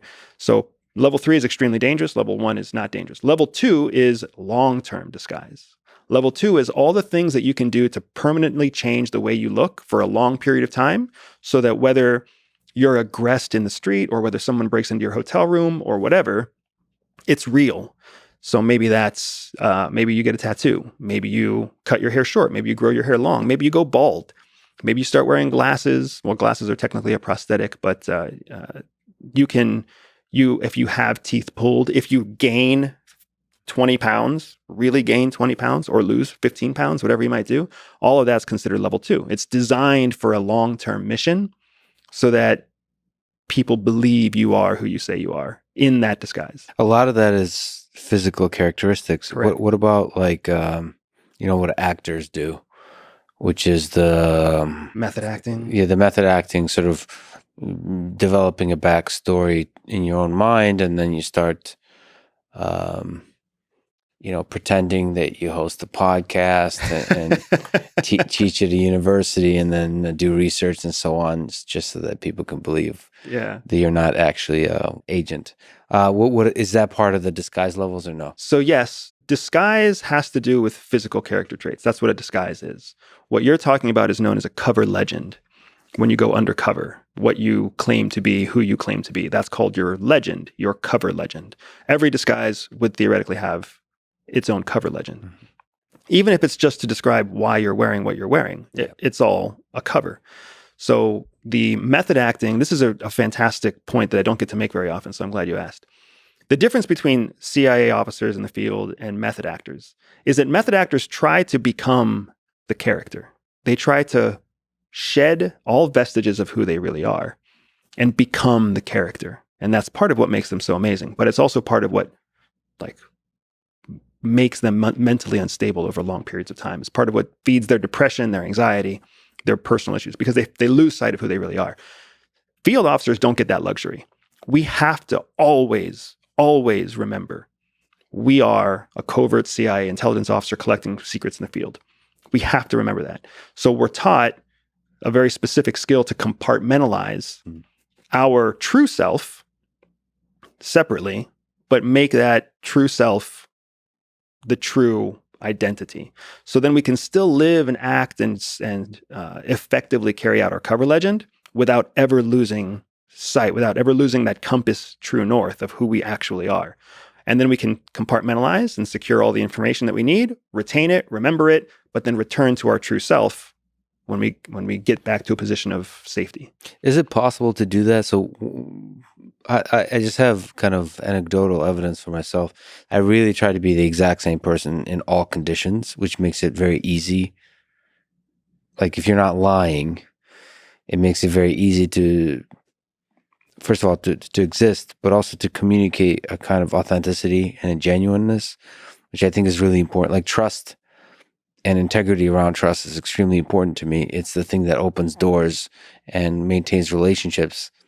And I tend to think, like when I was in Ukraine, so many doors just opened to the very sort of high security areas, and everywhere else too. Like I've just interacted with some incredible people without any kind of concerns. Who's this guy? Is he gonna spread it? All that kind of stuff. And I tend to believe that you're able to communicate a trustworthiness somehow if you just are who you are. And I suppose method actors are trying to achieve that by becoming something, and I just feel like there is very subtle cues that are extremely difficult to fake. Like you really have to become that person, be that person. But you're saying as a CIA agent, you have to remember that you are there to collect information. Do you think that gives you away? So one of the flaws in your argument is that you keep referring to how you feel. I feel this, I feel that, I feel like this, I feel like that. That feeling is a predictable character trait of all human beings. It's a pink matter. We call it pink matter. It's a cognitive trait. You are not alone in trusting your feelings. All people trust their feelings. But because what CIA teaches us is how to systematically create artificial relationships where we're the one in control of the source that is giving us intelligence. And the core element to being able to control a relationship is understanding the pink matter truth of feelings. What all people feel becomes their point of view on what reality is. So when you understand and you learn how to manipulate what people feel, then you can essentially direct them to feel any way you want them to feel. So if you want them to feel like they can trust you, you can make them feel that way. If you want them to feel like you're a good guy or a bad guy, if you want them to feel like they should give you secrets even though their government tells them not to, you can do that. There are men who make women feel like they love them and just so that the woman will sleep with them. There are women who make men feel like they love them just so the men will give them their money.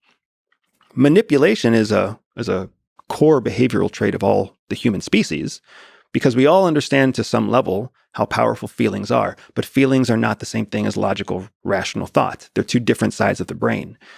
What CIA teaches us how to do is systematically tap into the right side, emotional side of the brain, so that we can quickly get past all of the stuff you were just saying, all of the, well, don't you have to be convincing, and don't you have to really know your story, and don't you have to be able to defend it, don't you have to have authenticity, and don't you have to have genuine feelings? Yes, all of those things are true if you're having a genuine relationship. But in an artificial relationship, there's ways to bypass all of that and get right to the heart of making someone feel comfortable and safe. I guess the question I'm asking, and the thing I was implying, is that creating an artificial relationship is an extremely difficult skill to accomplish the level, like how good I am at being me and creating a feeling in another person that I create. For you to do that artificially, you gotta be, my sense is you gotta be really damn good at that kind of thing. I would venture to say I don't know how to measure how difficult the thing is, but especially when you're communicating with people whose job depends on forming trusting relationships, they're gonna smell bullshit. And to get past that bullshit detector is tough. It's a tough skill. Well, it's interesting. So I would say that, or maybe I'm wrong actually on that. I would say that once you understand the system, it's not that hard. It makes a lot of sense. But I would also say that to your exact point, you are right that people smell bullshit. People smell bullshit. But here's the thing. If you come in smelling like goat shit, you still smell like shit, but you don't smell like bullshit. So they don't count you out right away. And if you come in smelling like rotten tomatoes, or if you come in smelling like lavender, or if you come in smelling like vanilla, or if you come in without any smell at all that matters is that you don't smell like bullshit. Here's the thing that's one of the secret sauces of CIA. When you look and act like a spy, people think you're a spy. If you look and act in any other way, you know what they never, ever think you are? A spy. They might think you're an idiot. They might think you're trailer trash. They might think that you're a migrant worker, but they never think you're a spy. Yeah. And that lesson in everyday life is immensely powerful. If you're trying to take your boss's job, as long as you don't ever look like the employee who's trying to take the boss's job, the boss is focused on all the employees who are trying to take his job. Everybody's prioritizing whether they know it or not. The goal is to just not be the one that they're targeting. Target them without them knowing you're targeting them. So people just, when they meet you, they put you in a bin. And if you want to avoid being put in a particular bin, just don't act like the person that would be, just show some kind of characteristics that bin you in some other way. Exactly right. You have to be in a bin. Just choose the bin. All right. So you knowing these methods, when you talk to people, especially in civilian life, how do you know who's lying to you and not? That gets to be more into the trained skill side of things. There's body cues. There's micro expressions. I'm not a big fan of, I don't believe that micro expressions alone do anything. I also don't believe that micro expressions without an effective baseline do anything. So don't for a second think that all the people out there pitching that you can tell if someone's lying to you just by looking at their face, it's all baloney. In my world, that's baloney. Like the way you move your eyes or something like that. Without knowing a baseline, without knowing for that individual, then you actually don't know. And an individual's baseline is based on education, culture, life experience, you name it, right? So it's huge. But when you combine facial expressions with body movements, body language, nonverbal cues, and you add on top of that effective elicitation techniques that you are in control of, now you have a more robust platform to tell if someone's lying to you. So there's like set of like interrogation trajectories you can go down that can help you figure out a person. Technically, they're interview Like this podcast. concepts. Correct. Because an interrogation is something very different than an interview. And in the world of professionals, an interrogation is very different. What's the difference? The nature of how relaxed the thing is, or what? So in an interrogation, there's a clear pattern of dominance. There's no equality. Got it. Also, there's no escape.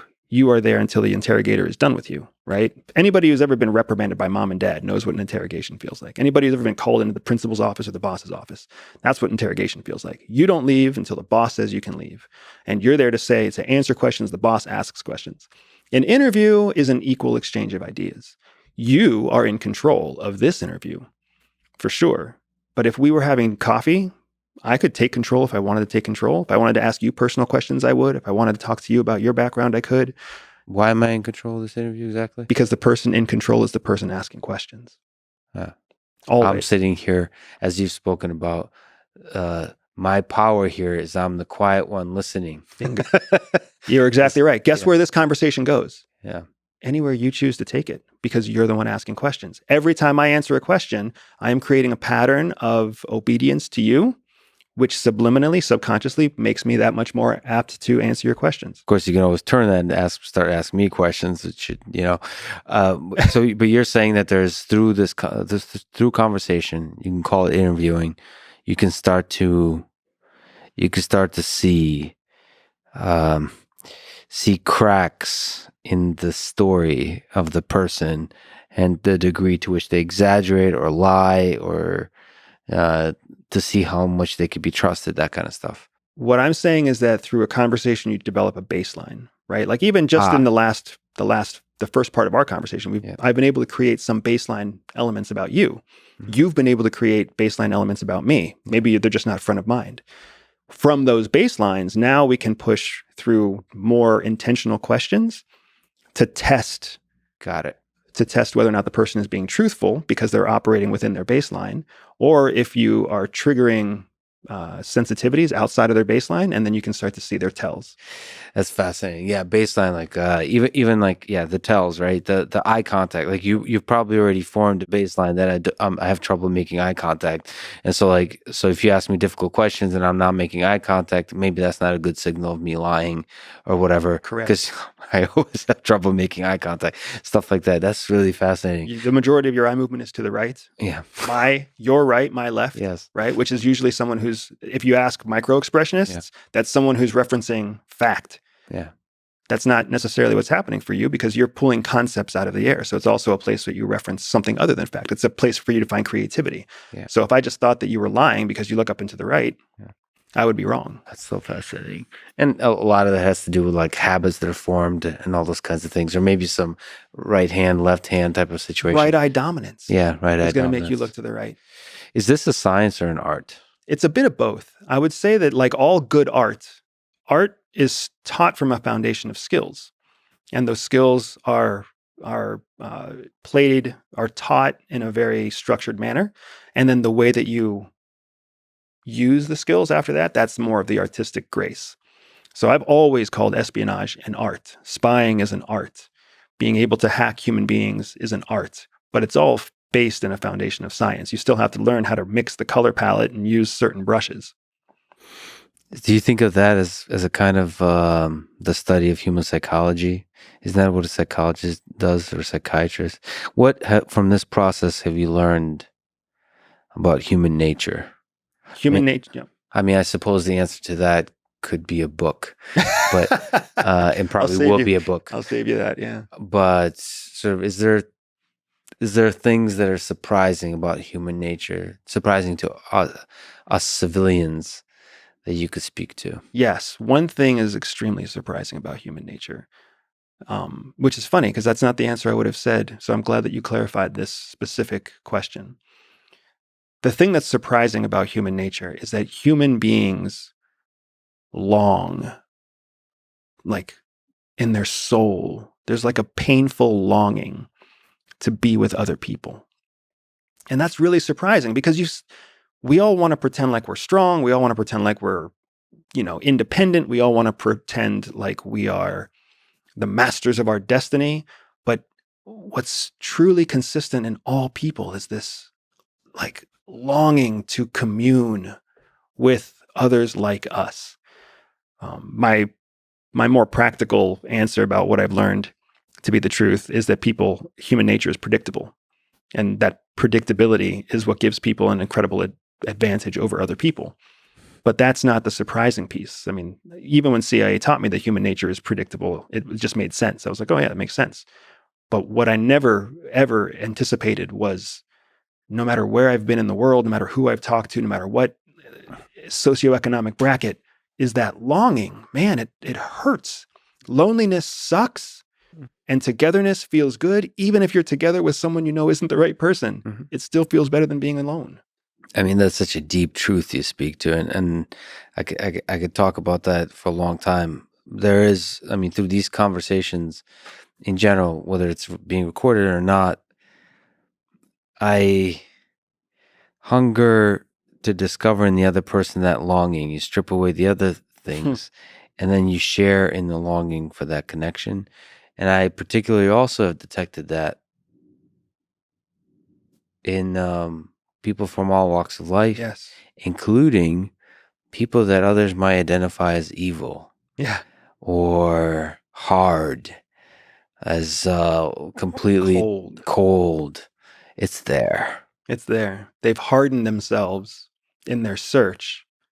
And who knows what dark place their brain is in, their heart is in. But that longing is still there.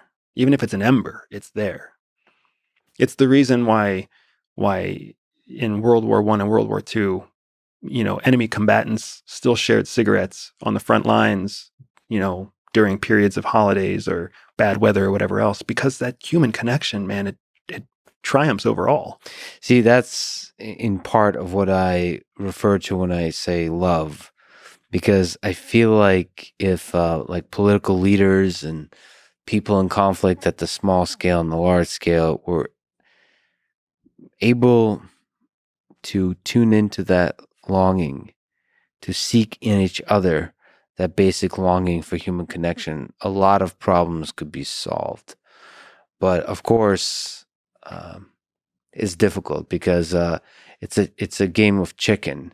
Because if you open yourself up to reveal that longing for connection with others, people can hurt you. Well, I would go a step farther, and I would say that taking the connection away, punishing, penalizing people by removing the connection is a powerful tool. Yeah. And that's what we see. That's why we send people to jail. That's why we put economic sanctions on countries. That's why we ground our children and send them to their rooms. We are penalizing them, whether we know it or not. We're using punitive damage by taking away that basic human connection, that longing for community. What was your recruitment process and training process and things you could speak to in the CIA? As I was leaving the Air Force, all that was on my mind, I don't know what you were like at 27, but I was a total dipshit at 27. I'm not much better now at 42, but yeah, you and me both. But I was, until you make it. Yeah, but I was like, I just wanted to be anything other than a military officer. So I was actually in the process of applying to the Peace Corps through this thing called the internet, which was still fairly rudimentary in 2007. I had a computer lab that we went to, and it had 10 computers in it. You had to log in and log out, and slow internet and everything else. But anyways, I was filling out an online application to go work in the U.S. Peace Corps. I wanted to grow my hair out. I wanted to stop wearing shoes that were shiny. I wanted to meet a hippie chick and have hippie babies in the wild, teaching Nigerian children how to read. So that was the path I was going down. And as I filled in all of my details, there came this page that popped up, and it was this blinking red page, and it said, "Stop here. You may qualify for other government positions. If you're willing to put your application on hold for 72 hours, that gives us a chance to reach out to you." So again, 27-year-old dipshit, I was like, sure, I'll put myself on hold if I might qualify for other government opportunities. And then about a day later, I got a phone call from an almost unlisted number. It just said 703. which was very strange to see on my flip phone at the time, just 1703 area code. And I picked it up, and it was a person from Northern Virginia asking me if I would be, telling me that I was qualified for a position in national security, and if I would be interested, they'll pay for my ticket and fly me up to Langley, Virginia. They didn't say CIA. They said Langley. I put one and one together, and I was like, maybe this is CIA. Yeah. Like, this could, how cool is this? Yeah. Or maybe this is all make-believe and this is totally fake. So either way, it doesn't hurt me at all to say yes. They already have my phone number. So yes, yes, yes. And then I remember thinking, there's no way that happened, and this isn't real. And then a day later, I got a FedEx or an overnight delivery of an airplane ticket and a hotel reservation and a rental car reservation. And then I just kept doing the next thing, which I found out later on is a form of control. You just do the next thing that they tell you to do. And then before I knew it, I was interviewing in a nondescript building with a person who only told me their first name for a position with the National Clandestine Service. So you never really got a chance to think about it because there's the small steps along the way, and it kind of just leads you. And maybe your personality is such that that's an adventure. It's an adventure, and you don't, because it's one step at a time, you don't necessarily see the negative consequences of the adventure. You don't think about any of that. You're just stepping into the adventure. And it's easy. There's no work involved. Somebody else is doing all the work, telling me where to be and when. It's a lot like basic training in the military. Anybody who's ever been through basic training will tell you they hated the first few days, and then by the end, it was really comforting because you just did what you were told. They told you when to eat. They made the decision of what to eat. Then you marched when they told you to march, shined your shoes when they told you to shine your shoes. Human beings love being told what to do. What about the training process for becoming a covert CIA agent? Yeah, so the interview process is the interview process too. How rigorous was that? It was very rigorous. That was where it became difficult.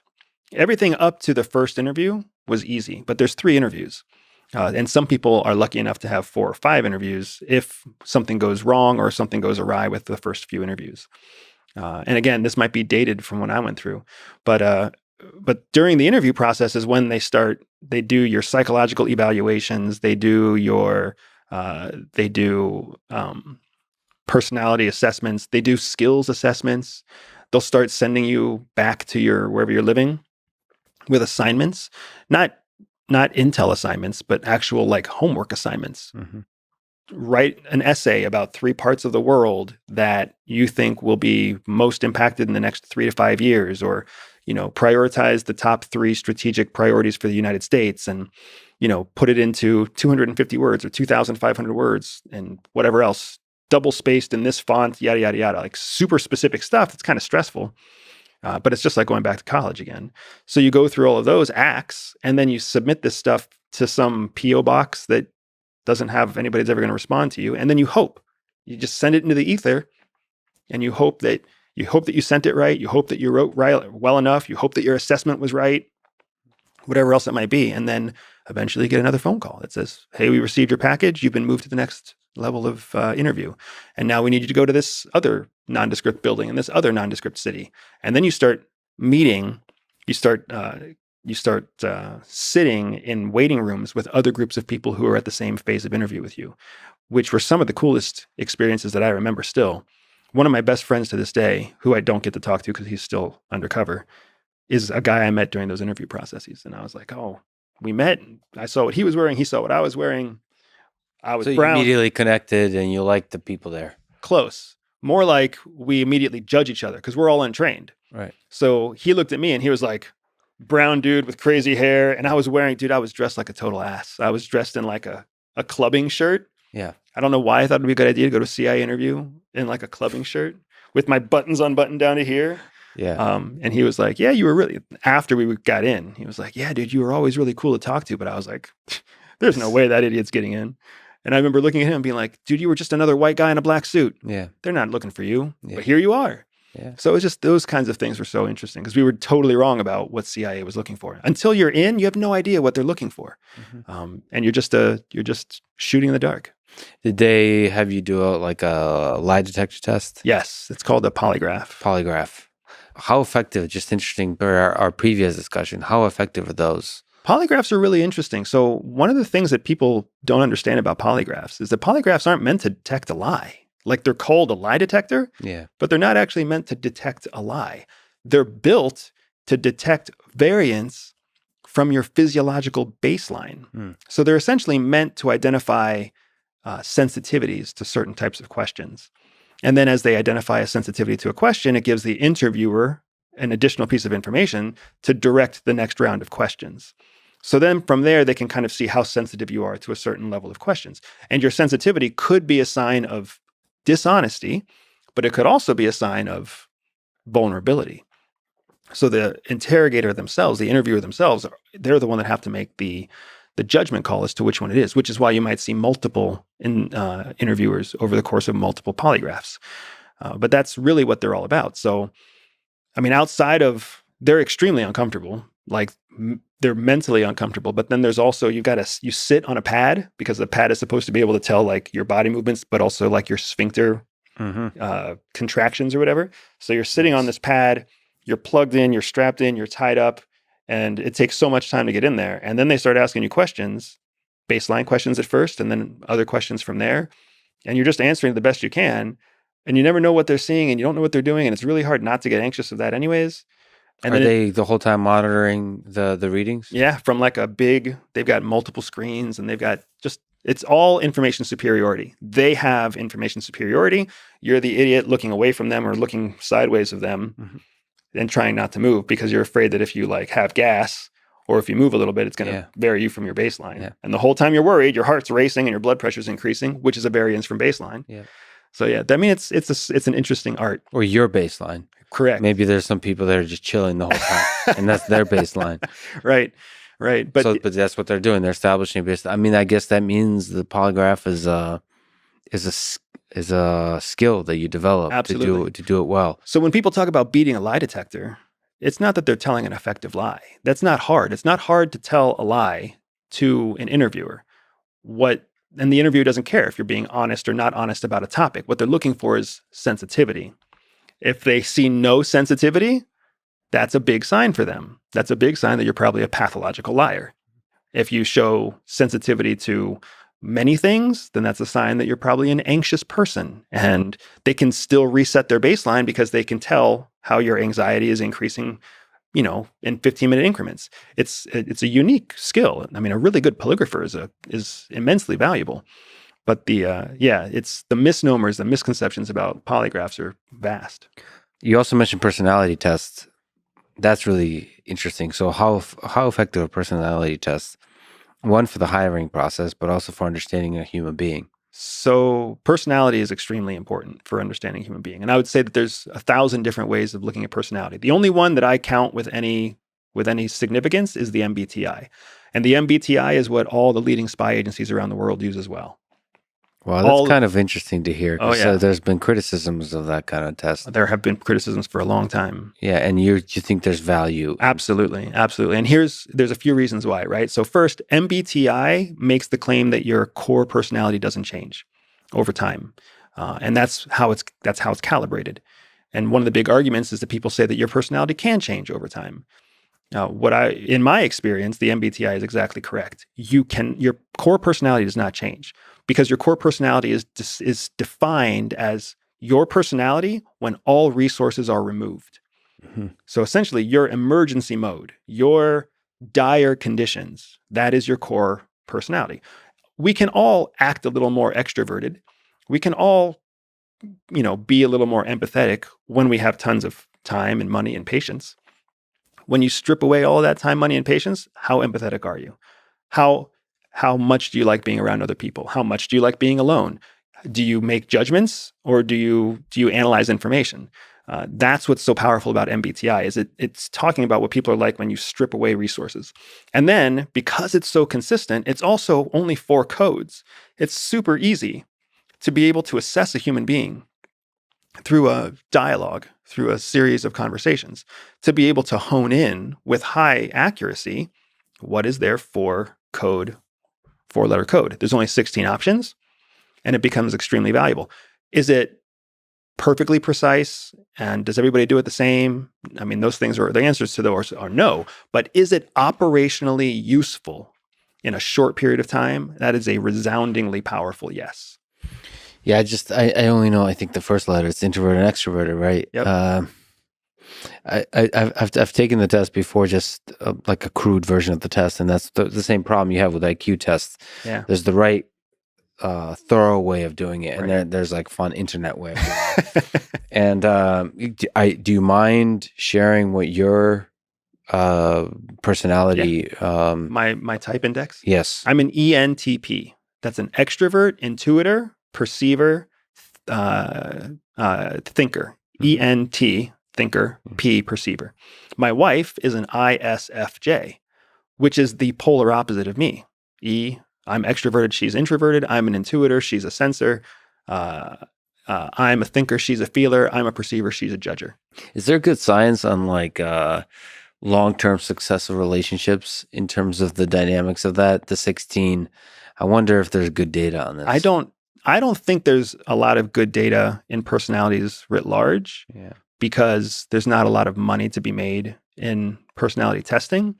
But I would say that there's that with experience, with a good MBTI test, with a good paid test, a 400, 500 question test, once you understand your own code, and then you're taught how to assess the code of others. With those two things kind of combined, because then you have experience and learning, it becomes very useful, and you can have high confidence in the conclusions that you reach about people's professions, about people's relationships with family, about people's relationships professionally, people's capabilities to deal with stress, how people will perform when pushed outside of their comfort zones. Really, really powerful, useful stuff in corporate world and in the espionage world. So in terms of compressed representation of another human being, you can't do much better than those 4 letters. I don't believe you can do much better. In my experience, I have not seen anything better. Yeah, it is kind of, it's difficult to realize that there is a core personality, or to the degree that's true, it seems to be true. It's even more difficult to realize that there is a stable, or at least the science says so, a stable, consistent intelligence, unfortunately. The G factor that they call. That if you do a barrage of IQ tests, that's going to consistently represent that G factor. And we're all born with that, and we can't fix it. Yeah. And that defines so much of who we are. It's sad.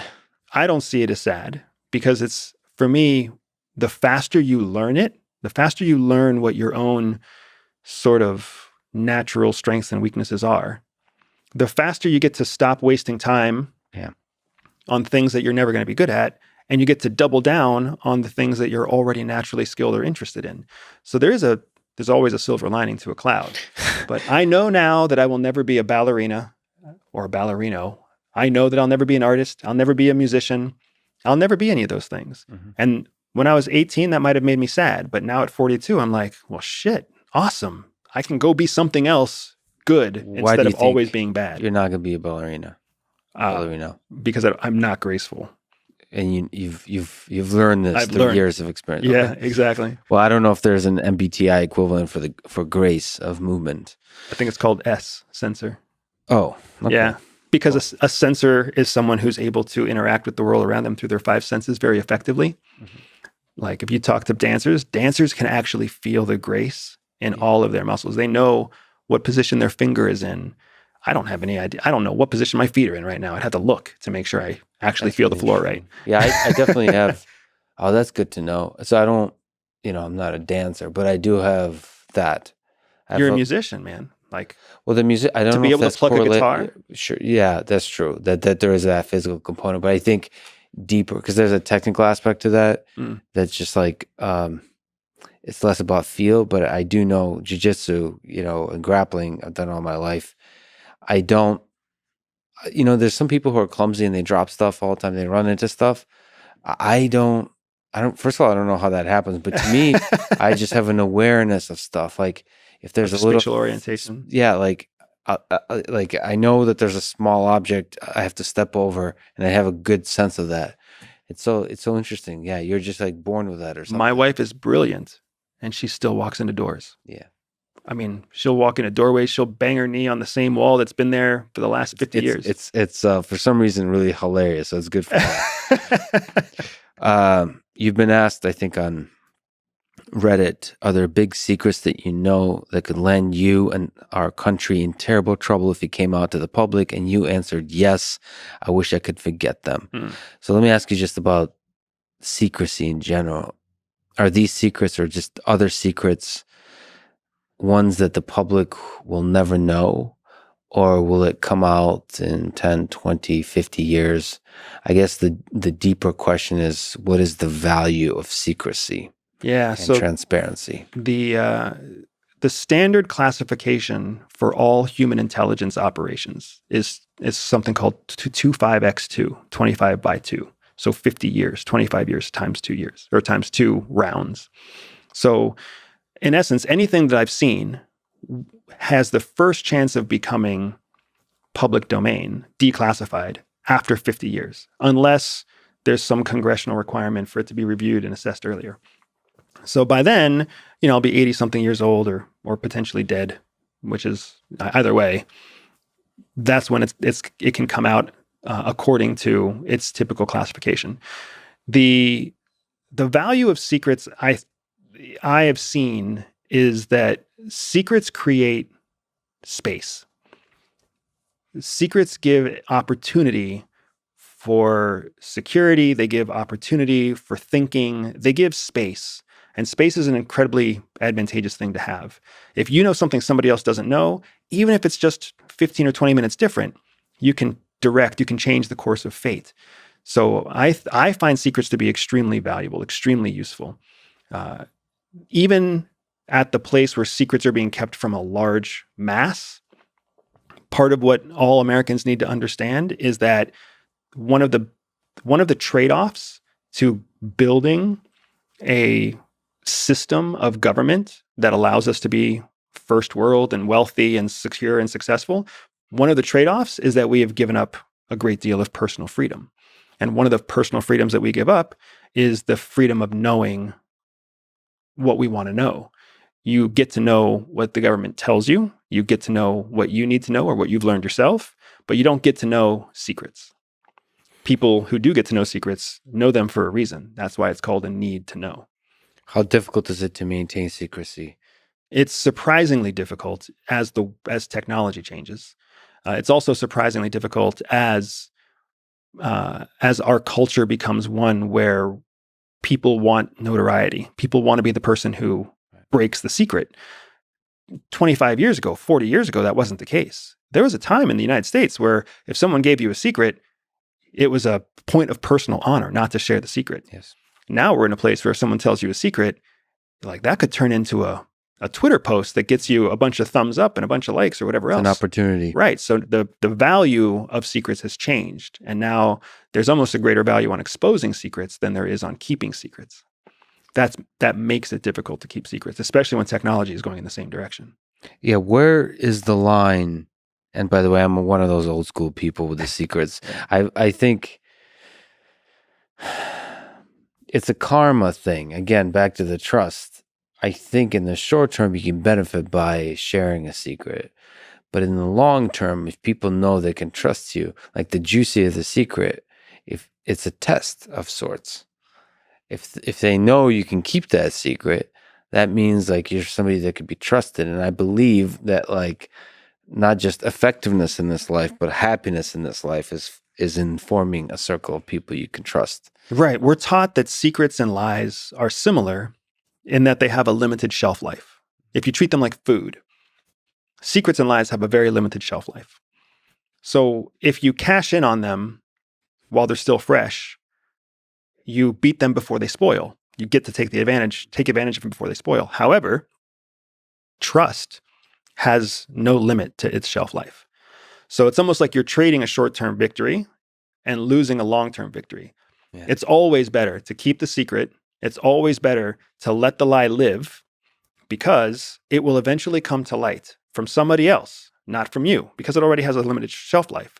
But what you win in exchange for not being the one that cashed in on the secret is immense trust. Let me ask you about lying and trust and so on. So I don't believe I've been contacted by or interacted with the CIA, the MI6, the FSB, Mossad, or any other intelligence agency. I'm kind of offended. But would I know if I was? So from your perspective. No, you would not know if you were. For sure, you've been on their radar. Absolutely, you've got a file. You've got a dossier somewhere. Why would I be on their radar? Because so, you're who's interesting? It's not necessarily that you are interesting to someone as a foreign asset or an intelligence collection source, but your network is extremely interesting. If networks are important too. Correct. If someone was able to clone your phone, every time you cross a border, you go through some sort of security. If you've ever been pulled into secondary and separated from your bag, that's exactly when and how people clone computers. They clone phones. They make whatever photocopies of your old school planner, whatever it might be. But for sure, you are an intelligence target. It just may be that you're not suitable to be a person who reports foreign intelligence. We've got to understand that all people are potential sources of valuable information to the national security infrastructure of our host country and any country that we visit. Someone like you, with your public footprint, with your notoriety, with your educational background, with your national identifications, becomes a viable and valuable target of information. Yeah, that's so.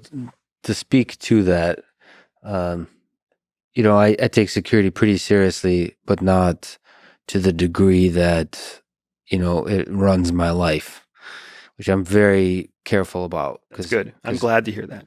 So the moment you start to think about germs, right? Like you start to freak out and you become sort of paralyzed by the stress of it. So you have to balance those two things. If you think about all the things that can hurt you in this world and all the risk you can take, it can overwhelm your life. That said, the cyber world is a weird world because it doesn't have the same.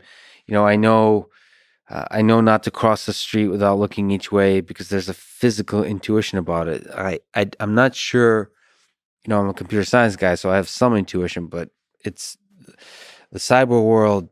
It's really hard to build up an intuition what is safe and not. I've seen a lot of people, just logging out of your devices all the time, like regularly. Just like that physical access step is a lot of people don't take. I can just like walk into the offices of a lot of CEOs, and it's like everything's wide open for physical access of those systems, which is kind of incredible for somebody. That sounds really shady, but it's not. I've written keyloggers, like things that record everything you type and the mouse you move, and like I did that for during my PhD. I was recording everything you do on your device and everything you do on your computer like people sign up to the study, they willingly do this to understand behavior. I was trying to use machine learning to identify who you are based on different biometric and behavioral things. Which allows me to study human behavior and to see which is uniquely identifiable. And the goal there was to remove the need for a password. But how easy it is to write a thing that logs everything you type, I was like, wait a minute. Like, I can probably get a lot of people in the world to run this for me. I can then get all of their passwords. You could do so much. Like I can run the entirety of the CIA from just myself if I was, and I imagine there's a lot of really good hackers like that out there, much better than me. So I try to prevent myself from being all the different low-hanging fruit attack vectors in my life. I try to make it difficult to be that, but then I'm also aware that there's probably people that are like 5 steps ahead. You're doing the right thing. What I always advocate is the low-hanging fruit is what keeps you from being a target of opportunity. Mm-hmm. Because your half-assed hackers, your lazy hackers, your unskilled hackers, they're looking for low-hanging fruit. They're looking for the person who gets the Nigeria email about how you could be getting $5 million if you just give me your bank account. Exactly. That's what they're looking for. the thing that's scary is that if you're not a target of opportunity, if you become a intentional target, then there's almost nothing you can do. Because once you become an intentional target, then your security apparatus, they will create a dedicated, customized vector of attacking your specific security apparatus. And because security is always after, right? There's the leading advantage and the trailing advantage. When it comes to attacks, the leader always has the advantage because they have to create the attack before anybody else can create a way to protect against the attack. So the attack always comes first, and that means they always have the advantage. You are always stuck just leaning on, this is the best security that I know of. Meanwhile, there's always somebody who can create a way of attacking the best security out there. And once they win, they have a monopoly. They have all that time until a new defensive countermeasure is deployed. Yeah, I tend to think exactly as you said, that the low-hanging fruit protects against crimes of opportunity.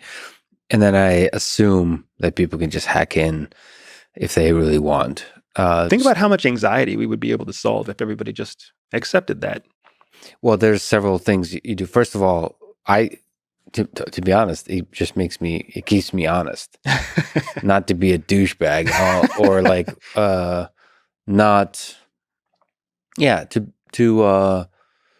to assume everything could be public, and and so don't trade in information that could hurt people if it was made public.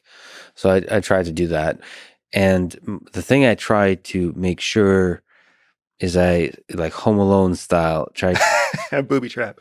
I really would like to know if I was hacked. Right.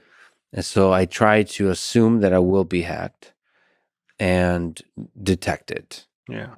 Have a tripwire of some sort. Yeah. Tripwires through everything. And not paranoid tripwires, just like open door. But I think that's probably the future of life on this earth, is everybody of interest is going to be hacked.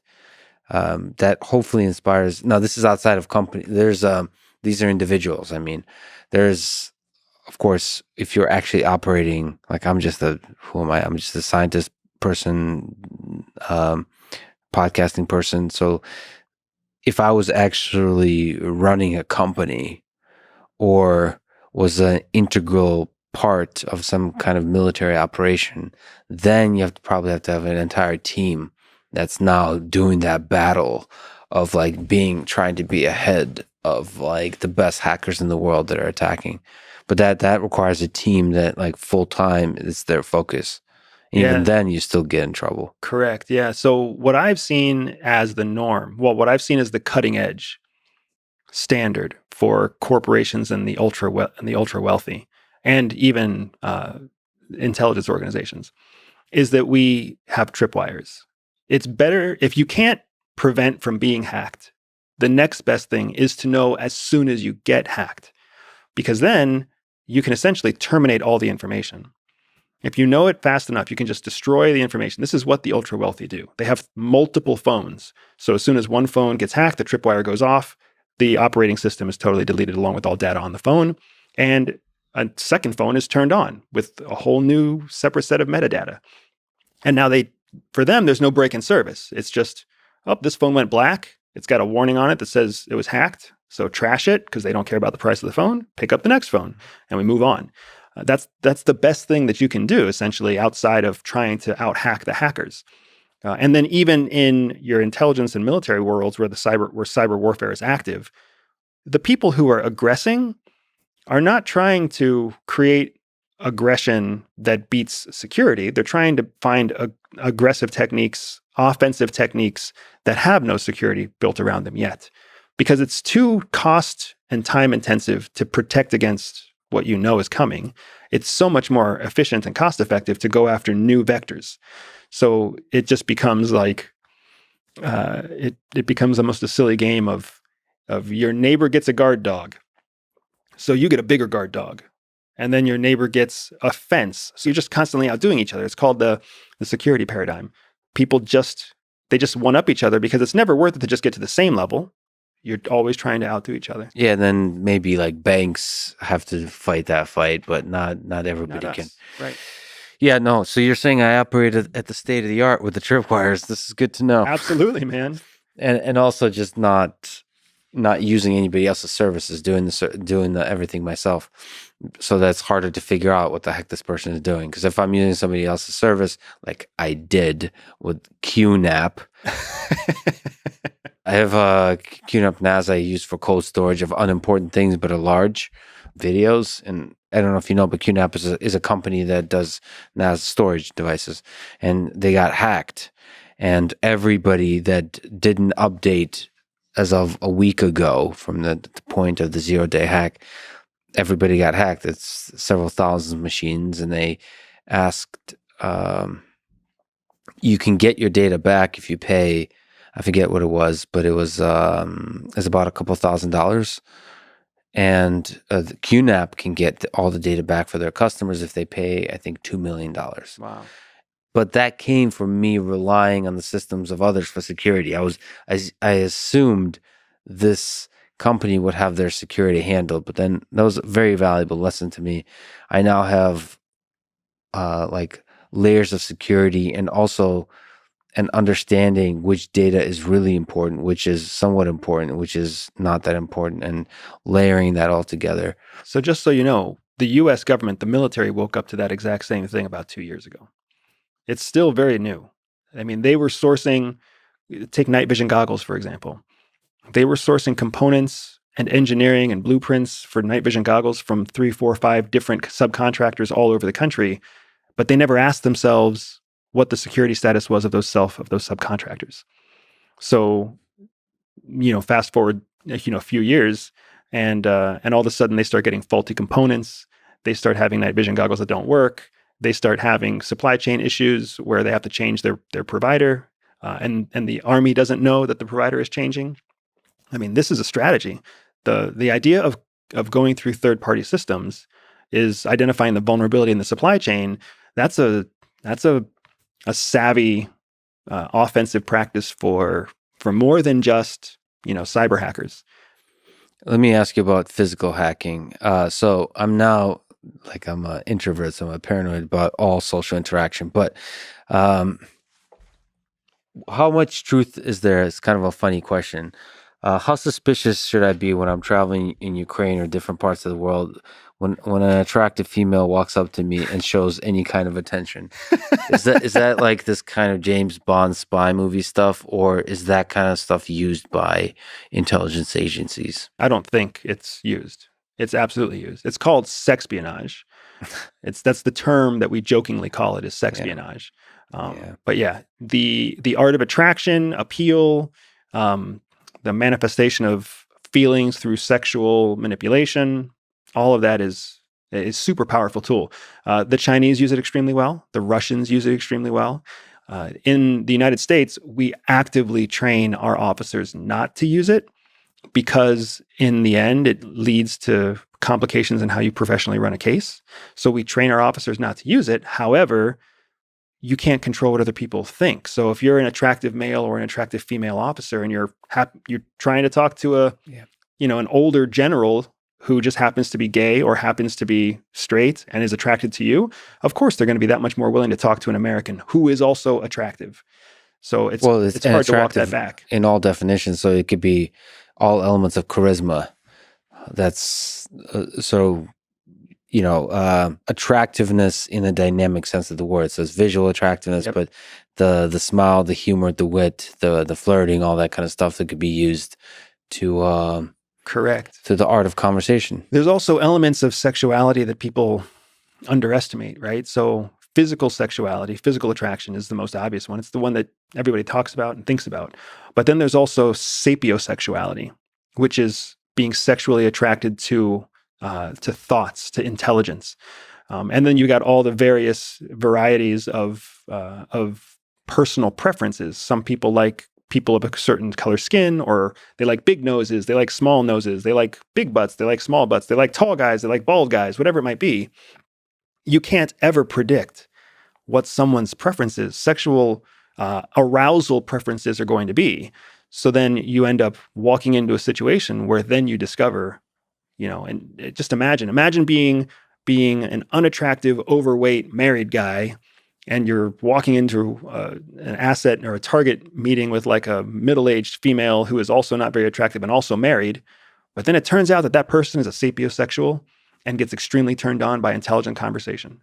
That's exactly what you're there to do. Your mission is to have intelligent conversation with this person to find out if they have access to secrets. And by virtue of you carrying out your mission, they become extremely aroused and attracted to you. That is a very complicated situation. It's hard to know who to trust. Like, how do you know your wife, or how does your wife know that you're not a double agent from Russia? There's a large element of experience and time that goes into that. She's also trained. And I think my wife and I also, you think. Yeah, my wife and I also have the benefit of being recruited young and together. So over time, you can start to figure out things that are very difficult to. So you form the baseline, you start to understand the person. It becomes very difficult to lie. The most difficult thing in the world is consistency. It's the most difficult thing in the world. Some people say that discipline or self-discipline, what they're really talking about is consistency. When you have someone who performs consistently over long periods of time under various levels of stress, you have high confidence that that is the person that you can trust. You can trust them to behave within a certain pattern. You can trust an asshole to be an asshole without trusting the asshole to take care of your kids, right? So I don't ever want to mix up the idea of personal trust versus trusting the outcome. You can always trust a person to operate within their pattern of behavior. It just takes time for you to get consistent feedback as to what that baseline is for them. To form a good model, predictive model of what their behavior is going to be like. Right. And what's fascinating is I think the challenge is building that model quickly. So technology is one of those tools that will be able in the future to very quickly create a model of behavior, because technology can pull in multiple data points in a very short period of time that the human brain simply can't pull in at the same space, at the same speed. Well, that's actually what I did my PhD on. That's what I did at Google, is forming a good representation, unique representation across the entire world based on the behavior of the person. The specific task there is so that you don't have to type in the password. The idea was to replace the password. Right. But it also allows you to actually study human behavior and to think, all right, what is the unique representation of a person? How, because we have very specific patterns, and a lot of humans are very similar in those patterns. What are the unique identifiers within those patterns of behavior? And I think that's, from a psychology perspective, a super fascinating question. And from a machine learning perspective, it's something that you can, as the systems get better and better and better, and as we get more and more digital data about each individual, you start to be able to do that kind of thing effectively. And when I think of the fact that you could create a dossier on somebody in a matter of 24 or 48 hours, if you could wire them for 2 days, right? Internet of Things style. You put it in their underwear or whatever, right? Some chip that just reads everything. How heavy are they walking? How much time do they sleep? How many times do they open the refrigerator? When they log into their computer, how do they do it? Like, which hand do they use when they log in? What's their most common swipe? What's their most visited website? You could collect an enormous amount of normative data in a short period of time, where otherwise we're stuck the way that we do it now. Once or twice a week, we go out for a coffee for 2 hours. And 2 hours at a time over the course of 6, 8 weeks, 12 weeks, you're coming up with a 50% assessment on how you think this person is going to behave. Just that time savings is immense.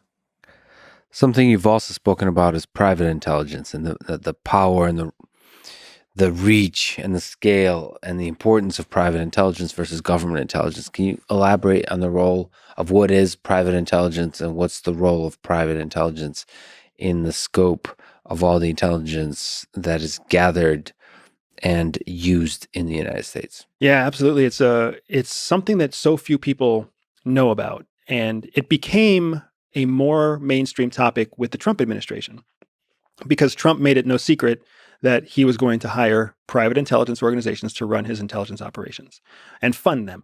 So that really brought it to the mainstream. But going all the way back to 9/11, going all the way back to 2001, when the 9/11 attacks happened, there was a commission that was formed to determine the reasons that 9/11 happened. And among the lists that they determined, of course, they found out that the intelligence community wasn't coordinating well with each other. There were fiefdoms and there was infighting and there wasn't good intel sharing. But more than that, they identified that we were operating at Cold War levels, even though we were living in a time when terrorism was the new biggest threat to national security.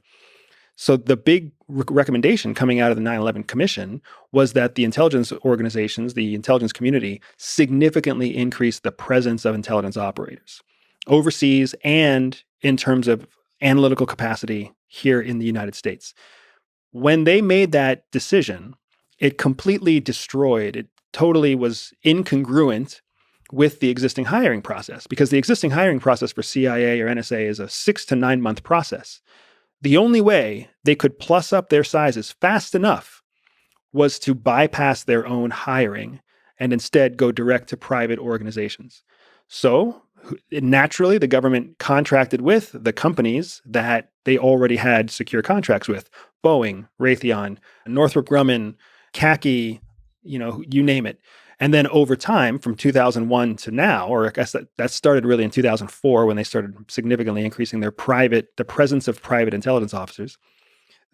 From then until now, it's become a budgetary thing. It's become a continuity of operations thing. And now the reason Northern Virginia has become one of the wealthiest zip codes in America is because of the incredible concentration of private intelligence that is supporting CIA, NSA, DIA, FBI, and all the slew of IC partners.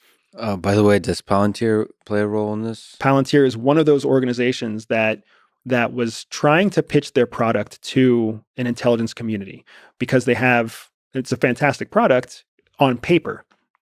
But the challenge was the proprietary services, the proprietary systems that we used in CIA prior to Palantir continued to outperform Palantir.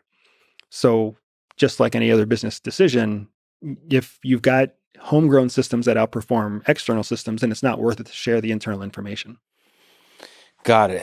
So what the close connection between Peter Thiel and Donald Trump, did that have a role to play in Donald Trump's leveraging of private intelligence, or is that completely disjoint? I think that they're related, but only circumstantially. Because remember, Donald Trump wasn't really investing in CIA. So the last thing he wanted to do was spend his network, WASTA. WASTA is a term that we call influence. It's an Arabic term for influence. Trump didn't want to use his WASTA putting Thiel into CIA, only to lose Thiel's contract as soon as Trump left office. So instead, it was more valuable to put Peter Thiel's tool to use in private intelligence. And then, of course, I think he nominated Peter Thiel to be his Secretary of Defense, Secretary of State. At some point in time, he tried to presidentially appoint Peter Thiel into a position of government authority. What do you think of figures like Peter Thiel? Do they wield, and I'm sure there's figures of similar scale and reach and power in private intelligence. What do you think about their role and power in this whole, without public accountability? Yes. That you would think directors of CIA perhaps have. So this is where private intelligence has both a strength and a weakness. The ultimate law overriding that's overseeing private intelligence is not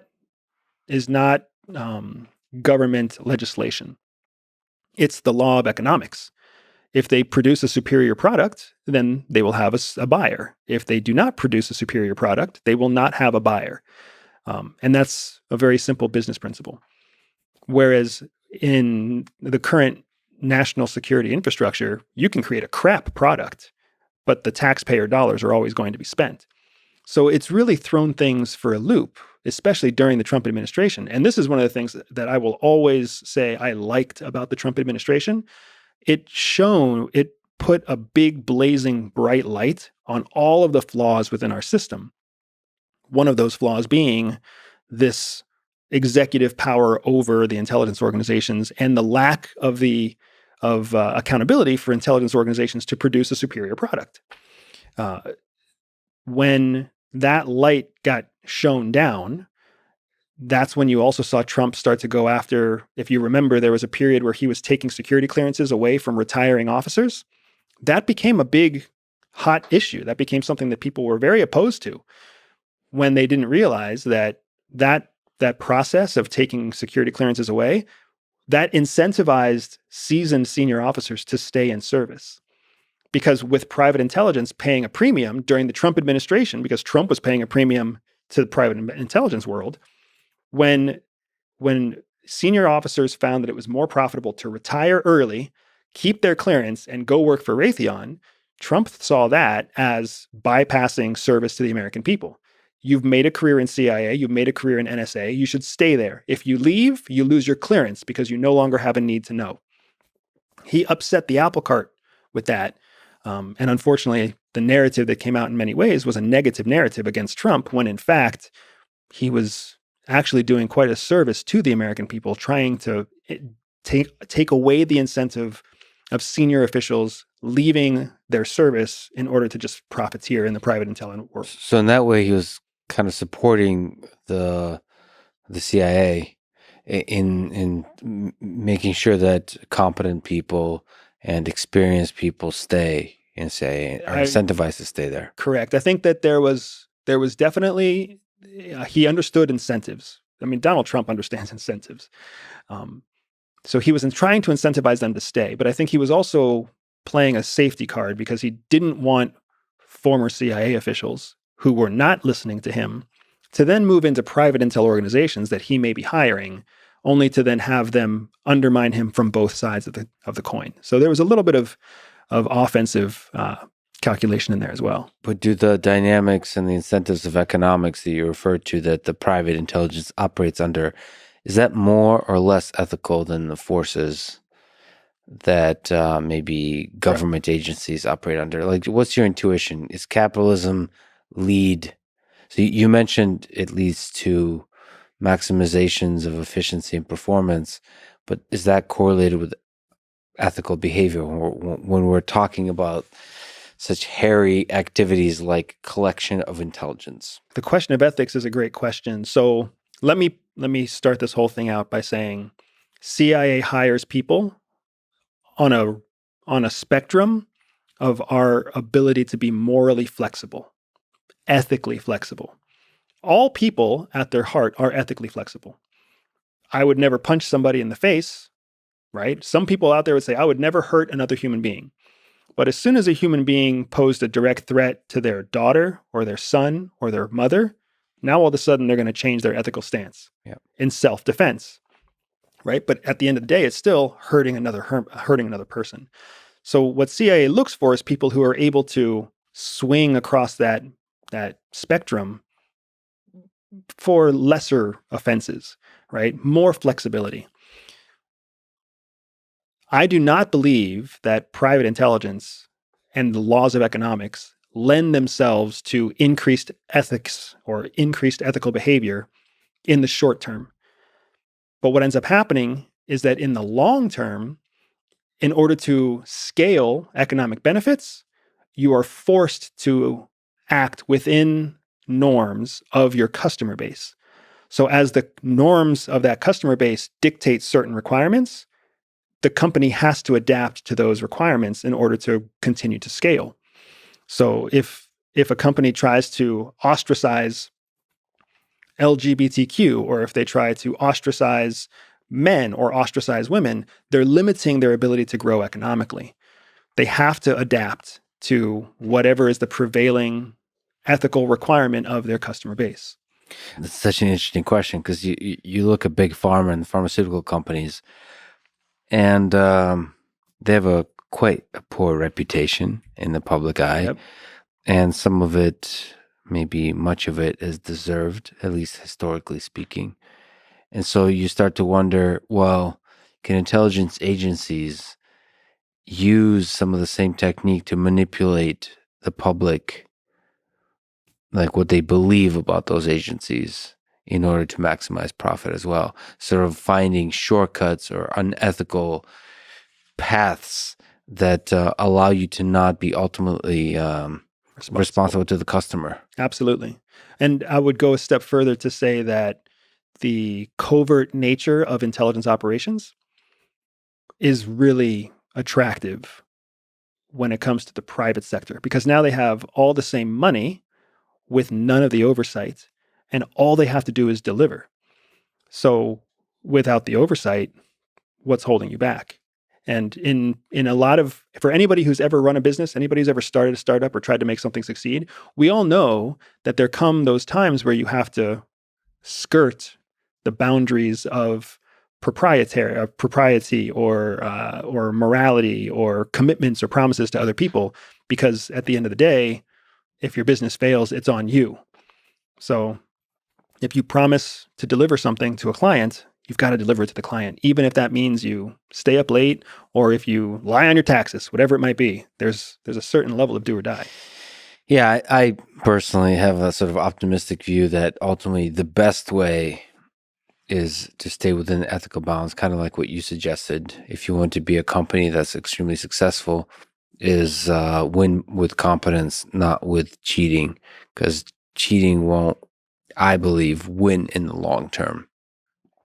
But in terms of being publicly responsible to your decisions, I mean, I've already been supposed to talk to Peter Thiel twice on this podcast, and it's just been complicated.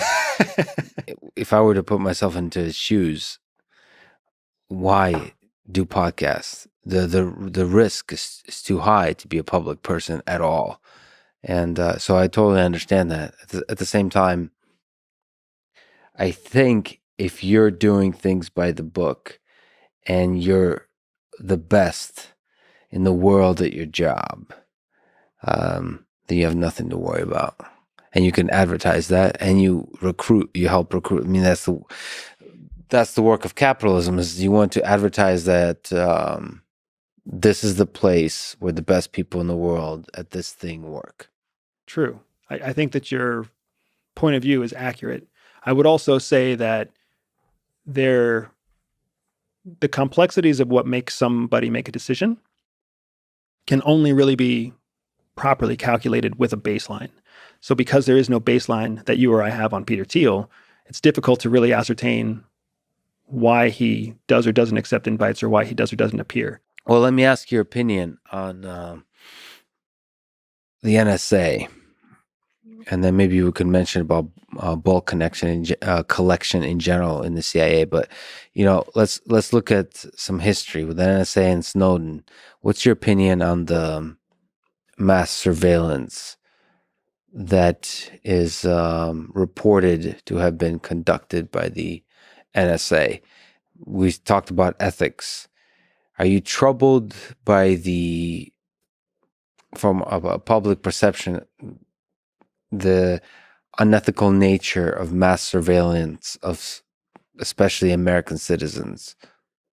This is a topic that I never get tired of talking about, but it's very rare that anyone ever really agrees with me, just so you know. So I see where I think there's a nuanced thing here. Maybe we'll find some agreement. The truth is that the American experience after 9/11 is nothing like the American experience now. So all the terminology, all this talk about privacy and privacy laws and mass surveillance and all this other stuff, it was a completely different time then. And that's not to say it was an excuse, because to this day I will still say mass collection, bulk collection of data that allows for an expedient identification of a threat to national security benefits all of us. But people don't understand what they want. Like, people don't understand what the value of their own privacy is. First of all, the fact that people think they have personal privacy is laughable. You have no privacy. The cell phone that you carry in your pocket, you're giving permission to those apps constantly. You're giving commercial organizations, what you and I have already said are less tied to ethical responsibility. You're giving them permission to collect enormous amounts of private data from you all the time. And do you know what happens if AT&T or Verizon sees some nefarious activity on your account? They do nothing. They might send a note to FBI because they have to, according to some checklist.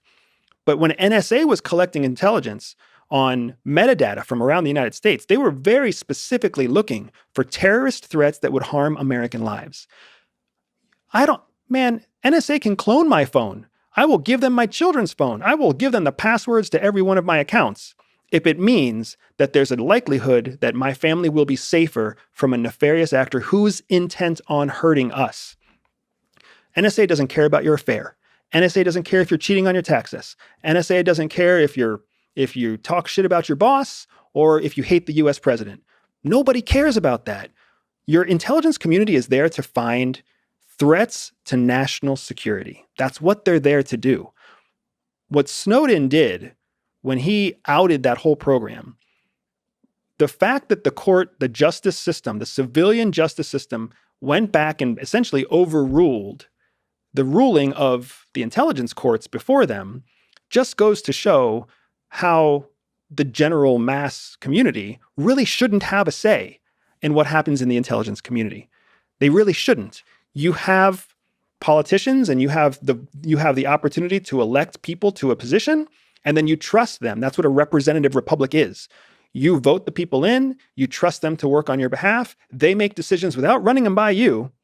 They make decisions that they believe are in the best interest of their constituency, and that's how our form of democracy works. It worked. We were safer. Now that we don't have that information, and now that there's this giant looming question of whether or not NSA is there to serve people or is collecting mass surveillance against all American people, that's not really a true, accurate representation of what they were ever doing. They were looking for the needle in a haystack of the series of transactions in metadata that was going to lead to American deaths. We are now less secure because they can't do that. And that bothers me. So you said a few really interesting things there. So because you are kind of an insider, were for a time an insider, meaning you were able to build up an intuition about the good, the bad, and the ugly of these institutions. Specifically the good. A lot of people don't have a good sense of the good. They know the bad and the ugly, or can infer the bad and the ugly. You mentioned that the one little key little thing there at the end, saying the NSA doesn't care about whether you hate the president or not.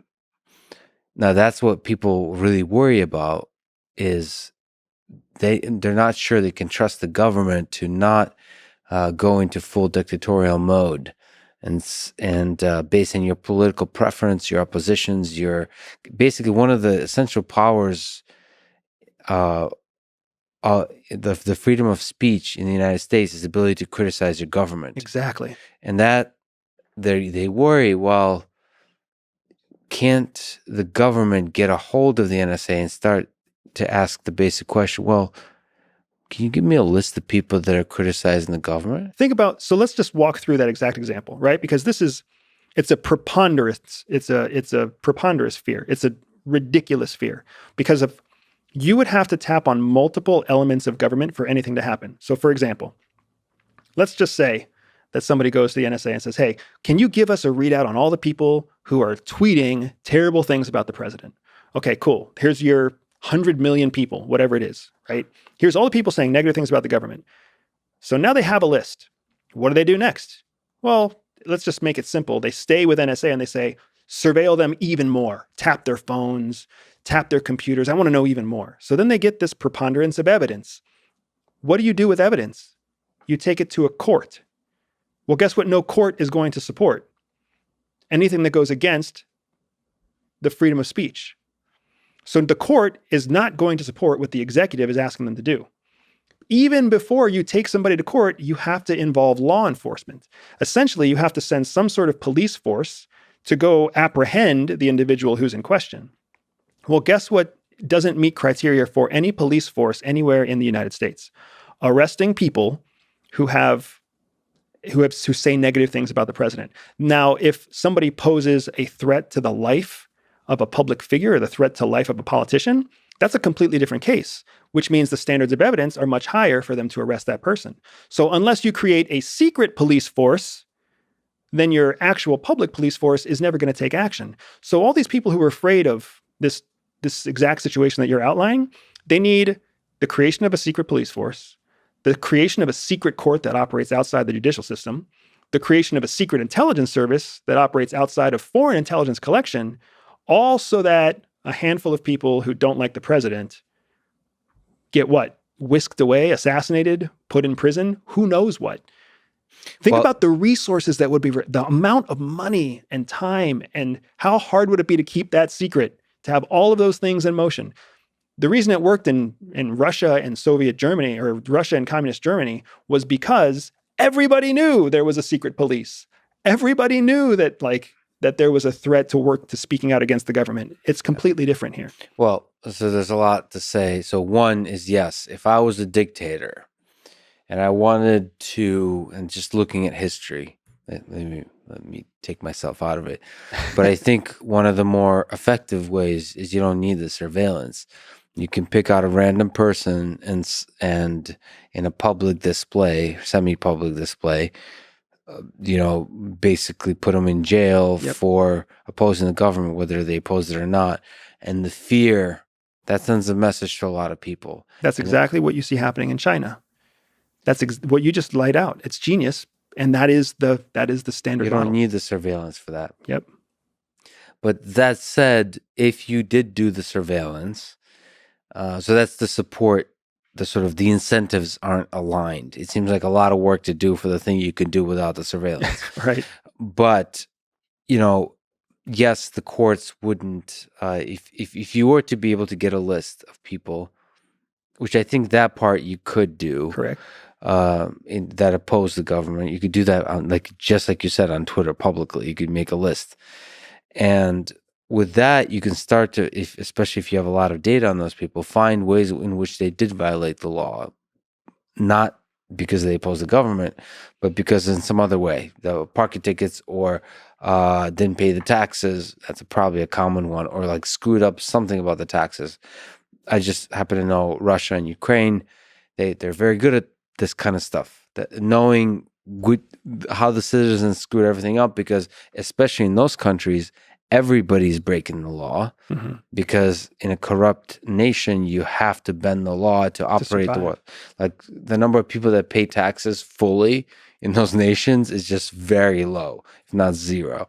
And so they then use that breaking of the law to come up with an excuse to actually put you in jail based on that. So it's possible to imagine. But yes, I think that's the ugly part of surveillance.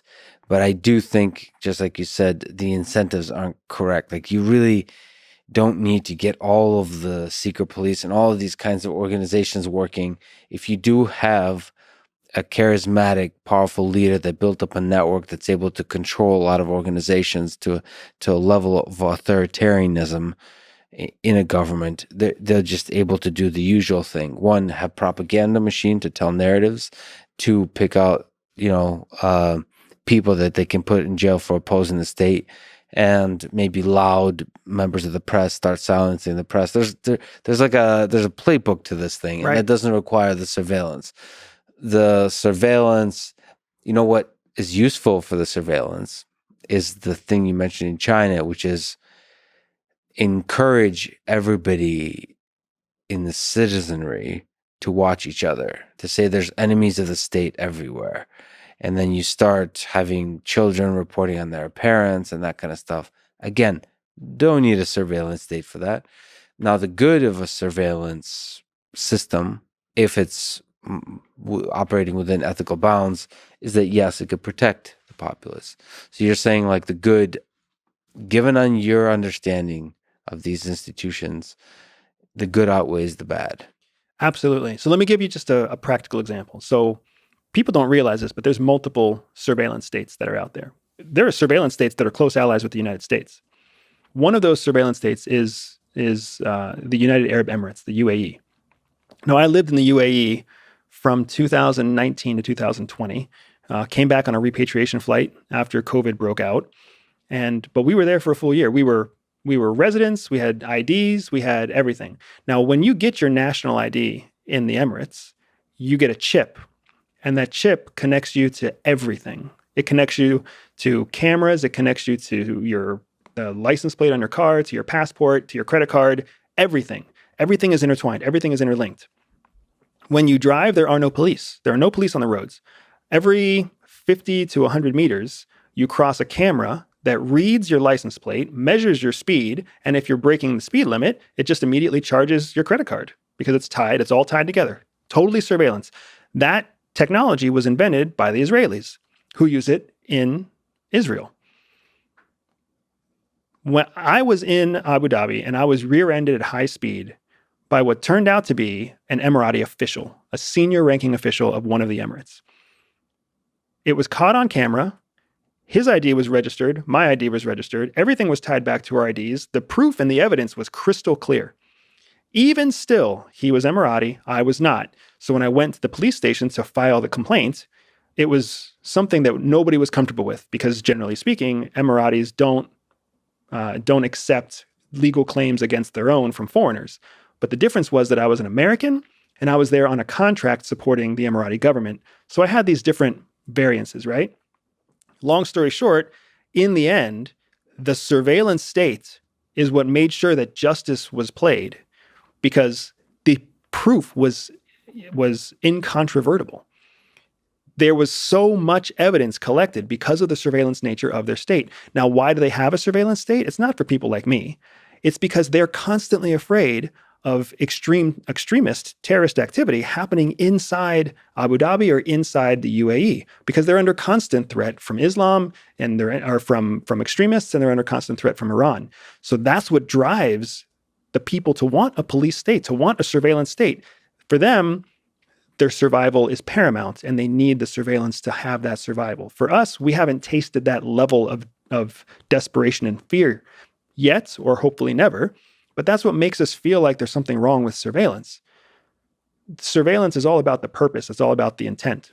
Well, and like you said, companies do a significant amount of surveillance to provide us with services that we take for granted. For example, just one of the things to give props to the digital efforts of the Zelensky administration in Ukraine. I don't know if you're aware, but they have this digital transformation efforts where you could put it's laughable to say in the United States, but they actually did a really good job of having a government app that has your passport on it. It's all the digital information. You can get a doctor. It's like everything that you would think America would be doing, like license, like all that kind of stuff. It's in an app. You could pay there's payment to each other. And that's all coming. I mean, there's probably contractors somehow connected to the whole thing, but that's like under the flag of government. And so that's an incredible technology. And I didn't, I guess, hear anybody talk about surveillance in that context, even though it is, but they all love it. And it's super easy. And frankly, already, it's so easy and convenient. They've already taken for granted that, of course, this is what you do. Of course, your passport is on your phone. Yeah, for everybody to have housed in a server that you have no idea where it's at. That could be hacked at any time by a third party. They don't ask these kinds of questions because it's so convenient, as we do for Google, Facebook, Twitter, Apple, Microsoft, products we use. Security and convenience are on two opposite sides of another spectrum. Yeah. The more convenient something is, the less secure. And the more secure something is, the less convenient. And that's a battle that we're always working with as individuals, and then we're trying to outsource that battle to our politicians, and our politicians are frankly just more interested in being politicians. Yeah, that said, I mean, people are really worried about giving any one institution a large amount of power, especially when it's a federal government institution, given some history. First of all, just history of the corruption of power corrupting individuals and institutions. And second of all, myth or reality of certain institutions like the CIA misbehaving. Well, let me actually ask you about the Edward Snowden. So you, outside of the utility that you're arguing for of the NSA surveillance program, do you think Edward Snowden is a criminal or a hero? In the eyes of the law, he's a criminal. He broke the law. He broke the confidence. He was under security obligation, And then when he ran away to all of the worst villains in the world from the US perspective to basically seek protection. That's how you act in the face of accusation is in essence part of the case that you build for yourself. So running away to China, Russia, Cuba, there was a Latin Ecuador, I think. That just paints a very negative picture that does not suggest that you were doing anything that was ethical and upright and in favor of the American people if you're going to run to American enemies to support yourself. So for sure, in the eyes of the law, he's a criminal. In the eyes of a group of people who are largely ignorant to what they lost, to them, he's a hero. To me, he's just kind of a sad case. I personally look at Snowden as a sad, unfortunate case. His life is ruined. His family name is tarnished. He's forever going to be a desperate pawn. And that's all because of the decisions that he made and the order that he made them. I'm not sure his name is tarnished. I think the case you're making is a difficult case to make. And so I think his name represents fighting one man. It's like Tiananmen Square standing before the tank. It's like one man fighting the government. And I think that there is some aspect to which, taking that case aside, that is the American spirit, which is hold the powerful accountable. So whenever there's somebody in power, one individual can change, one man can make a difference. Can make a difference, yeah. Very Knight Rider of you. Well, I mean, that's the American individualism. And so he represents that. And I think there's a huge skepticism against large federal institutions. And I think if you look at the long arc of history, that actually is a forcing function for the institutions to behave their best. So basically hold them accountable. If what's nice about this is that we can agree to disagree, and history will be the one that decides. But once, like, there's a reason that Edward Snowden needs to do something new every 16 or 18 months to remain relevant, right? Because if he didn't, he would just be forgotten. Because he was not a maverick who changed history for the better. He was a man who broke a law, and now he's on the run. And to some people, he is a hero. To other people, he is a criminal. But to the vast majority, he's just a blip on a radar of their everyday life that really makes no difference to them at all. So actually, let's linger on that. So just to clarify, are you making the difficult case that the NSA mass surveillance program was one, ethical, and two, made a better world for Americans? I am making the case that at the time, it was exactly what we needed to feel safe in our own homes. But what about to be safe? Actually be safe. This is what's difficult, because any proof that they collected that actually prevented an attack from happening is proof we'll never know about. This is the really unfortunate side of intelligence operations. And I've been at the front end of this. You work your ass off. You take personal risk. You make personal sacrifice to make sure that something terrible doesn't happen. Yeah. Nobody knows that ever happens. Does that have to be that way? Does it have to remain secret every time the NSA or the CIA saves the lives of Americans? It does, for two reasons. It has to be secret. First, the mythos, the same thing we were talking about with General Petraeus. You can't brag about your victories if you want to let the myth shape itself. You can't do that. The second thing is, once a victory is claimed, the danger comes from letting your enemy know that you claimed the victory, because they can reverse engineer and they can start to change how they did things. If a terrorist cell tries to execute an operation and the operation fails, from their point of view, they don't know why it failed. They just know that it failed. But then if the US or if the American government comes in and says, we took apart this amazing attack, now they have more information. right? The whole power of secrets, like we talked about before, the power of secrets is in knowing that not everybody has them. There's only a shelf life.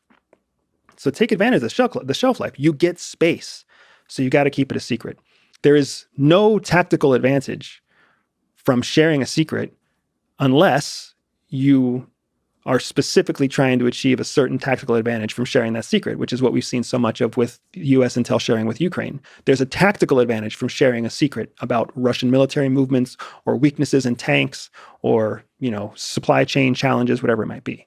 Well, let me argue that there might be an advantage to share information with the American public when a terrorist attack or is averted or the lives of Americans are saved, because what that does is make every American think that they're not that safe.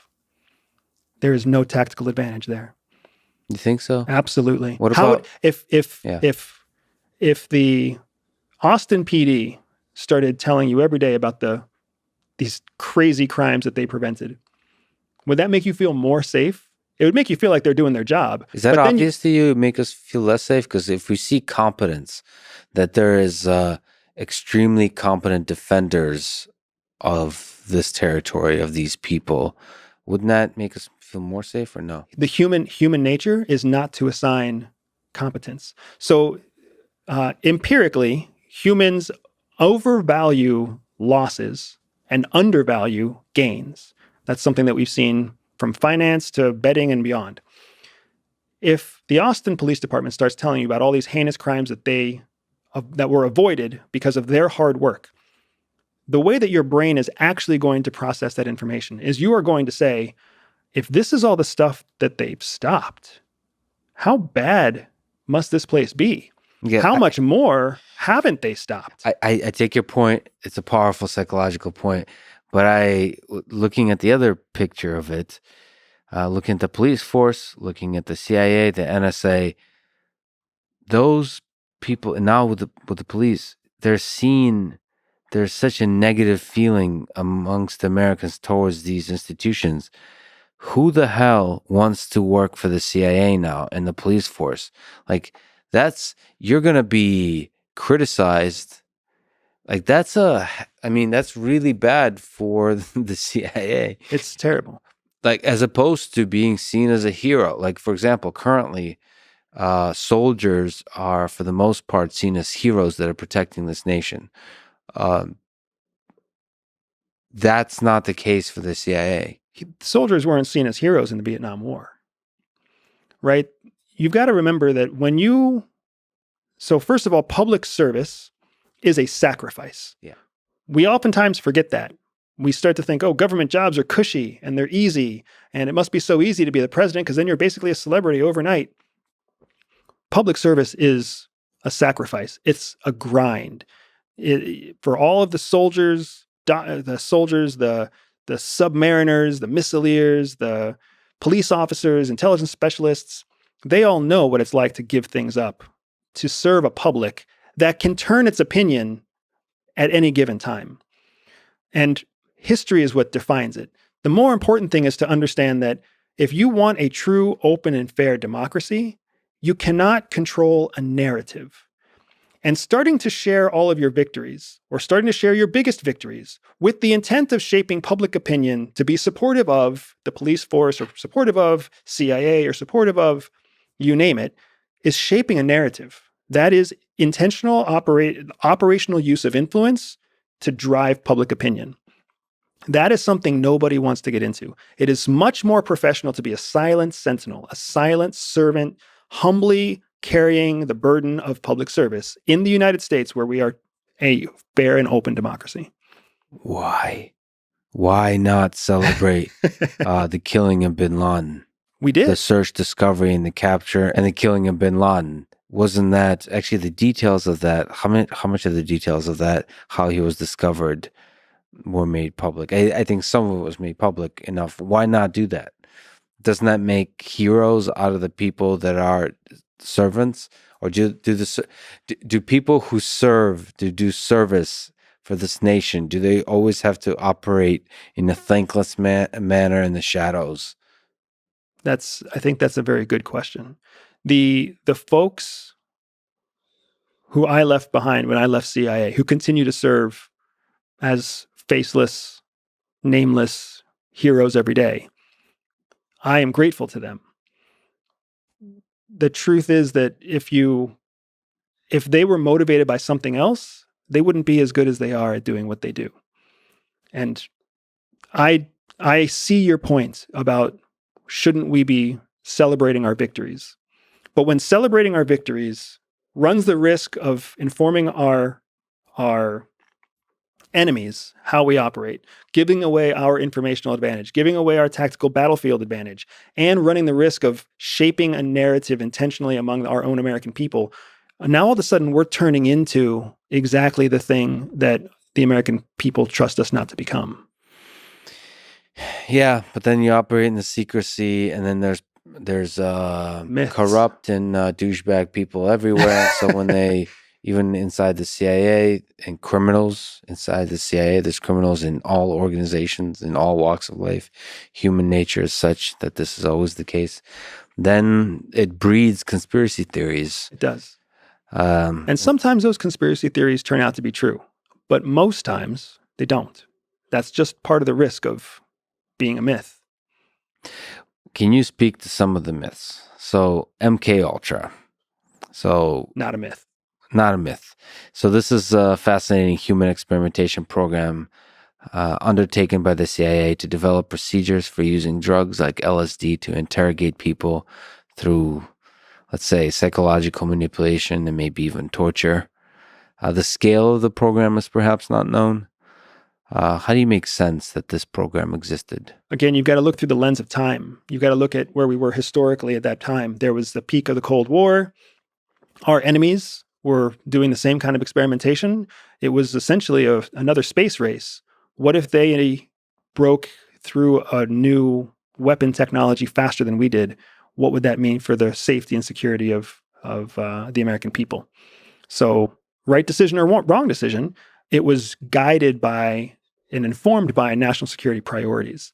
So from this program that was designed to use drugs to drive interrogation and torture people was born something very productive, Operation Stargate, which was a chance to use remote viewing and metaphysics to try to collect intelligence. Now, even though in the end, the outcome of MK Ultra and the outcome of Stargate were mixed, nobody really knows if they did or didn't do what they were supposed to do, we still know that to this day, there's still a demand in the US government and in CIA for people who have sensitivities to ethereal energies. By the way, is there any proof that that kind of stuff works, or it just shows that there's interest? It shows that there's openness to consider those kinds of things. But is there any evidence that that kind of stuff works? If there's evidence, I haven't seen it. Yeah.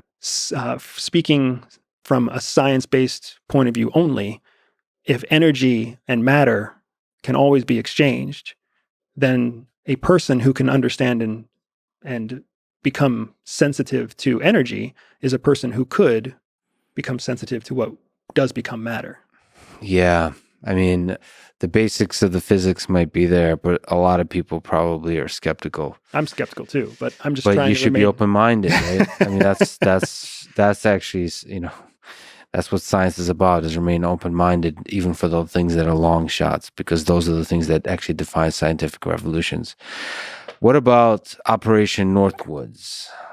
It was a proposed 1962 false flag operation by the DoD and the CIA, to be carried out by the CIA to commit acts of terrorism on Americans and blame them on Cuba.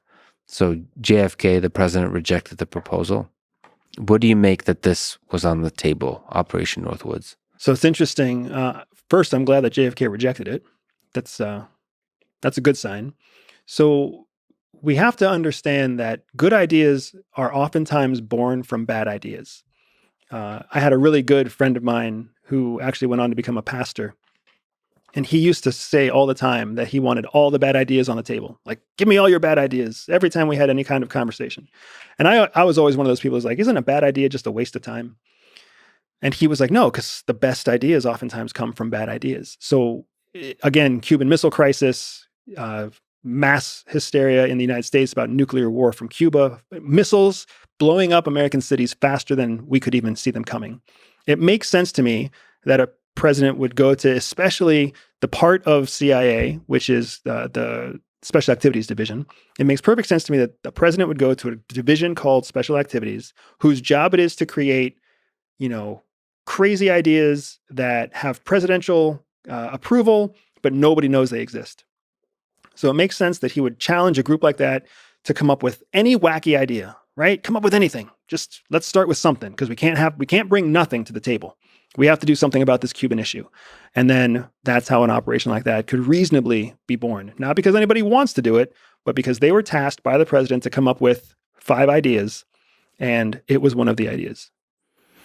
That still happens to this day. The president will still come in, but he'll basically send out a notice to his covert action arm, and he will say, I need this, and I need it on Wednesday. And people have to come back with options for the thing he asked for. A finding. He will issue a presidential finding, and then his covert action arms have to come back and say, here's how we would do this, and hide the hands of the Americans. How gangster was it of JFK to reject it, though? It was baller, right? that is a mic drop right there. Nope, not doing that. So, yep, doing that. A thing that crosses an ethical line, even in a time where the entirety of human civilization hangs in a balance, still forfeit that power. That's a beautiful thing about the American experiment. That's a few times throughout its history that's happened, including with our first president, George Washington. Well, let me ask about JFK. 25 times 2, and they still keep that stuff classified. So, do you think the CIA had a hand in the assassination of JFK? I cannot imagine, in any reasonable point of view, that the organization of CIA had anything to do with the assassination of JFK. So it's not possible to infiltrate the CIA, a small part of the CIA, in order to attain political or criminal gains. I think, or financial. Yeah, absolutely, it's possible to infiltrate CIA. There's a long history of foreign intelligence services infiltrating CIA, from Aldrich Ames to Jerry Lee recently with China. So we know CIA can be infiltrated. Even if they are infiltrated, and even if that interlocutor executes on their own agenda, or the agenda as directed by their foreign adversary, their foreign handler, that's different than organizational support for an event. So I do think it's possible they could have been infiltrated at the time. Especially, it was a major priority for the Cubans and the Russians to infiltrate some aspect of U.S. intelligence. Multiple moles were caught in the years following, so it's not surprising that there would be a priority for that. But to say that the organization of CIA was somehow in cahoots to independently assassinate their own executive, that's a significant stretch. I've seen no evidence to support that, and it goes contrary to everything I learned from my time at CIA. Well, let me ask you, do you think CIA played a part in enabling drug cartels and drug trafficking, which is another big kind of shadow that hangs over the CIA? At the beginning of the drug war, I would imagine the answer is yes. CIA has its own counter-narcotics division, a division that's dedicated to fighting and preventing narcotics from coming into the United States. So when you paint a picture for me, like, do you think the CIA was complicit in helping drug trafficking or drug use? When I say yes, my exception is I don't think they did that for Americans inside the United States. If the CIA can basically set it up so that 2 different drug cartels shoot each other by assisting in the transaction of a sale to a third country, and then leaking that sale happened to a competing cartel, that's just letting cartels do what they do. That's them doing the dirty work for us. So especially at the beginning of the drug war, I think there was tons of space, lots of room for CIA to get involved in the economics of drugs and then let the inevitable happen. And that was way more efficient, way more productive than us trying to send our own troops in to kill a bunch of cartel warlords. So that makes a ton of sense to me. It just seems efficient. It seems very practical. I do not believe that CIA would I don't think all the accusations out there about how they would buy drugs and sell drugs and somehow make money on the side from it. That's not how it works.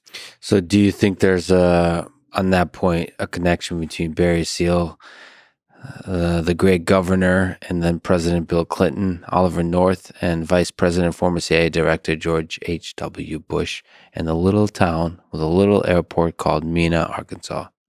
So I am out of my element now. This is one I haven't heard many details about. Okay.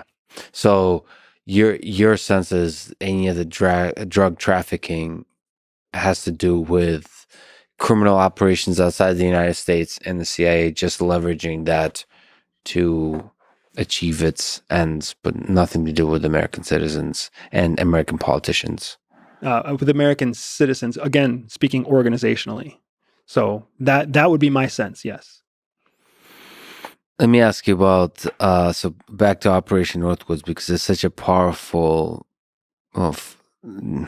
tool, sadly powerful tool used by dictators throughout history, the false flag operation. So I think there's, and you said the terrorist attacks in 9/11 were changed a lot for us, for the United States, for Americans. It changed the way we see the world. It woke us up to the harshness of the world. I think there's, to my eyes at least, there's nothing that shows evidence that 9/11 was a quote inside job.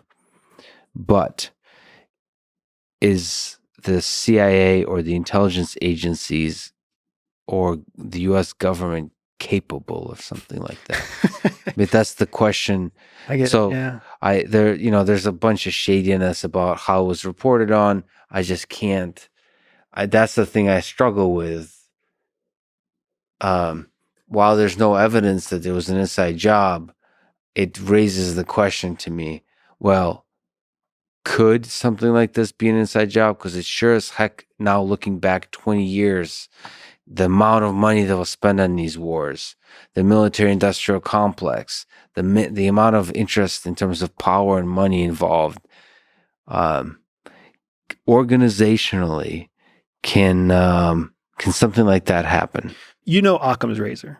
So the Harem's razor is that you can never prescribe to conspiracy what could be explained through incompetence. Yeah.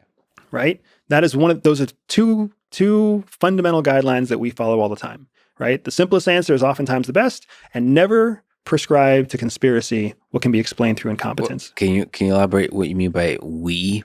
We as beings? As intelligence professionals. So you think there's a deep truth to that that second razor? There is more than a deep truth. There's ages of experience for me and for others. And so in general, people are incompetent. If left to their own means, they're more incompetent than they are malevolent at a large organizational scale. People are more incompetent of executing a conspiracy than they are of competently executing a conspiracy. That's really what it means, is that it's so difficult to carry out a complex lie that most people don't have the competency to do it. So it doesn't make any sense to lead thinking of conspiracy. It makes more sense to lead assuming incompetence. When you look at all of the outcomes, all the findings from 9/11, it speaks to incompetence. It speaks brashly and openly to incompetence. And nobody likes talking about it. FBI and CIA to this day hate hearing about it. The 9/11 Commission is going to go down in history as this painful example of the incompetence of the American intelligence community. And it's going to come back again and again. Every time there's an intel flap, it's going to come back again and again. What are you seeing even right now?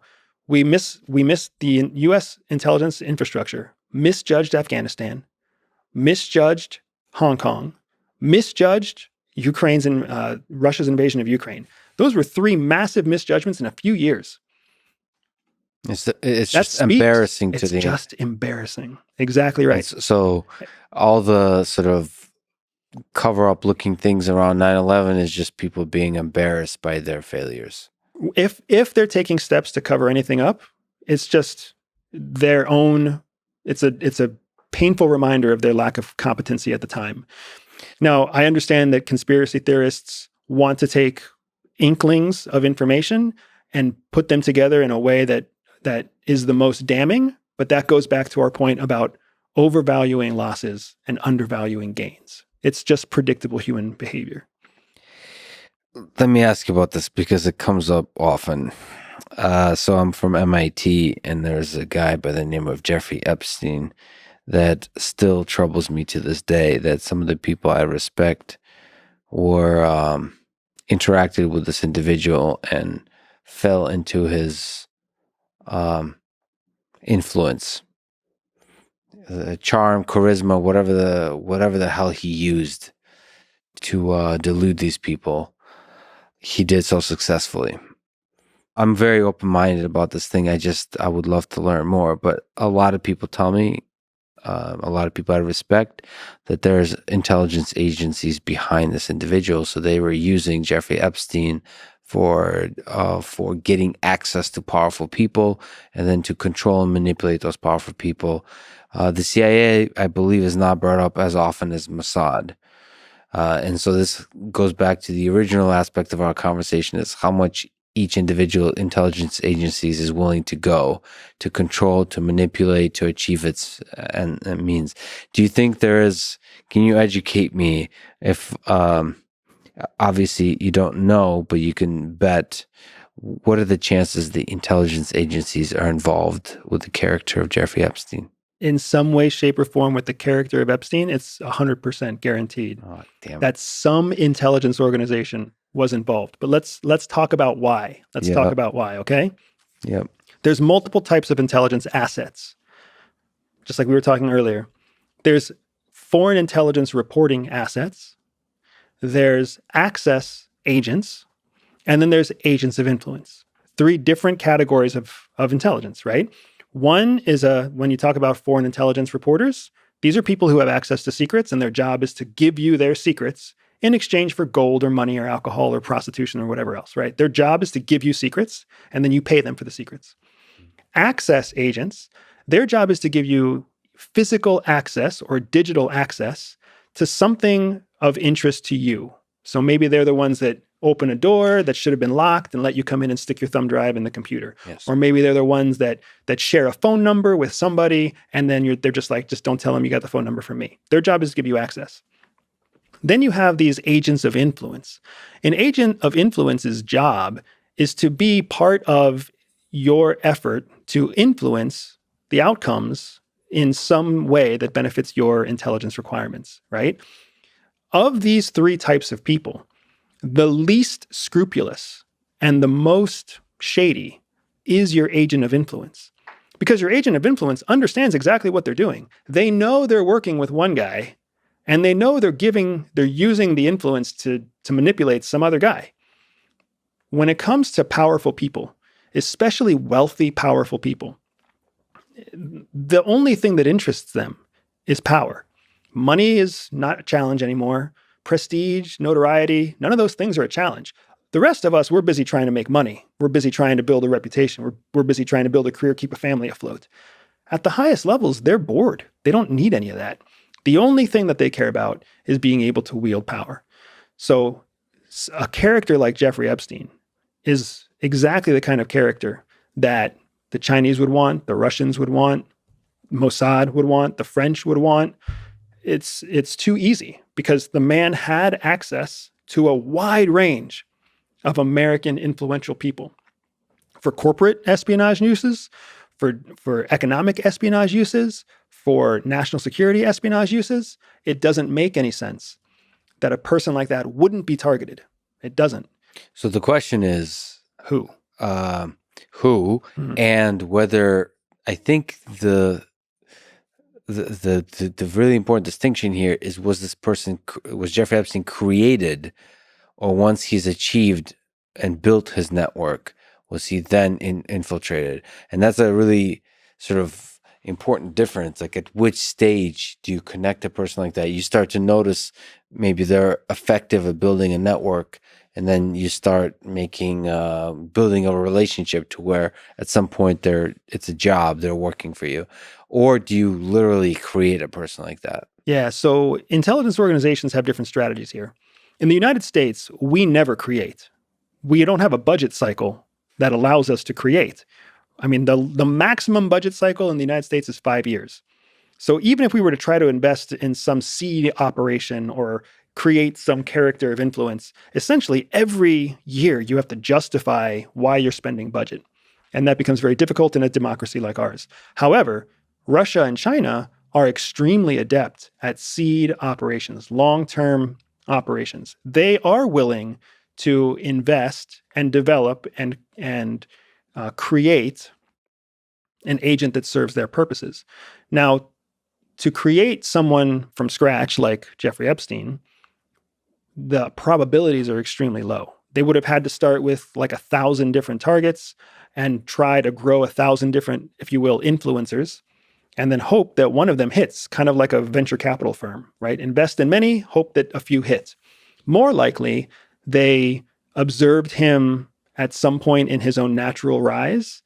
They identified his personal vulnerability, very classic espionage technique.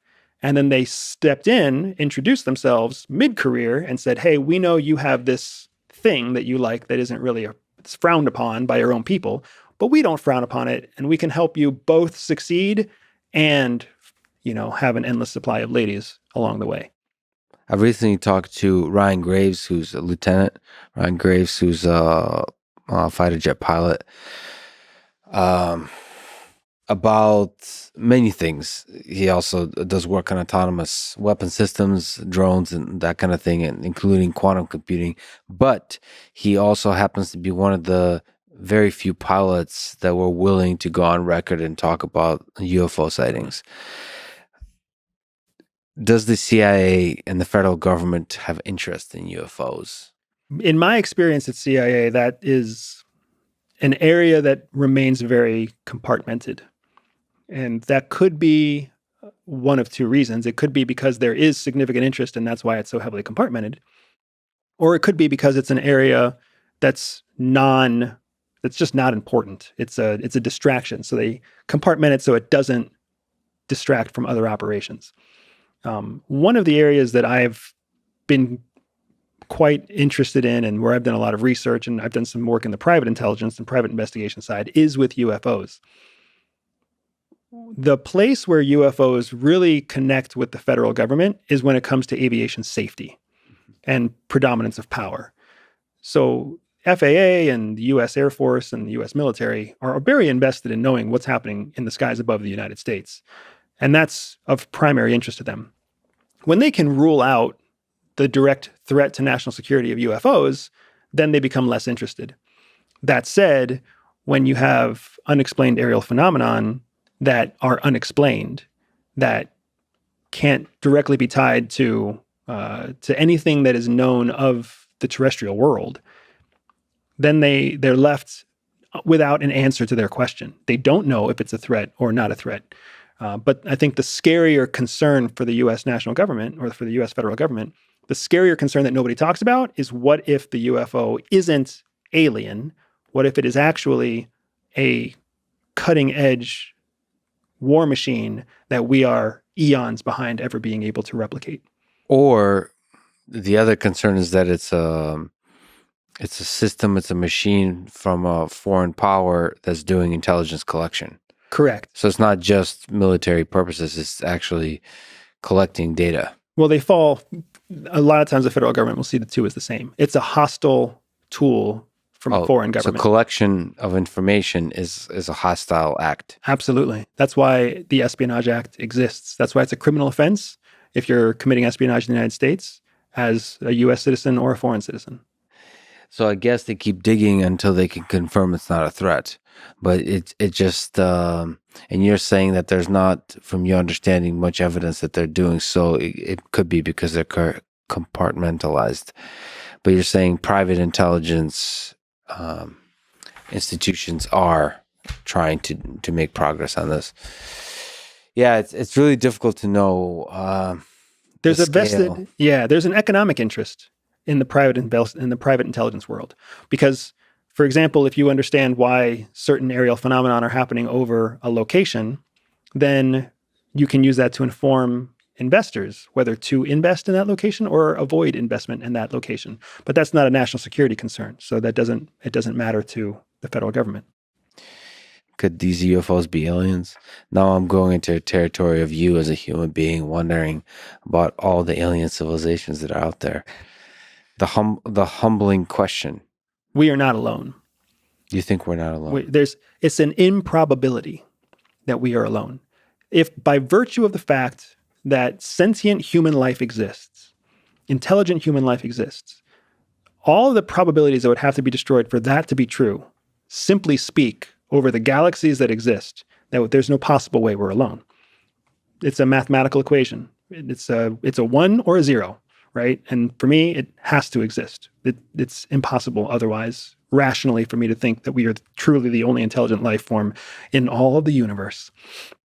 But to think that an alien life form is anything like us at all is equally as inconceivable.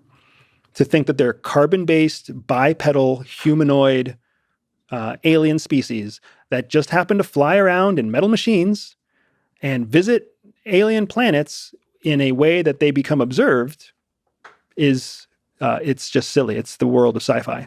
Well, let me push every good scientist, because we always assume that they're superior to us in intelligence. Yes. When any scientist carries out an experiment, the whole objective of the experiment is to observe without being disclosed or being discovered. Yes. So why on earth would we think that this superior species makes the mistake of being discovered over and over again? So to push back on that idea, if we were to think about us humans trying to communicate with ants, first we observe for a while. There'll be a bunch of PhDs written, a bunch of people just sort of collecting data, taking notes, trying to understand about this thing that you detected that seems to be a living thing, which is a very difficult thing to define from an alien perspective, or from our perspective, we find life on Mars or something like that. Okay, so you observe for a while. But then if you want to actually interact with it, how would you interact with the ants? If I were to interact with the ants, I would try to infiltrate. I would try to figure out what is the language they use to communicate with each other.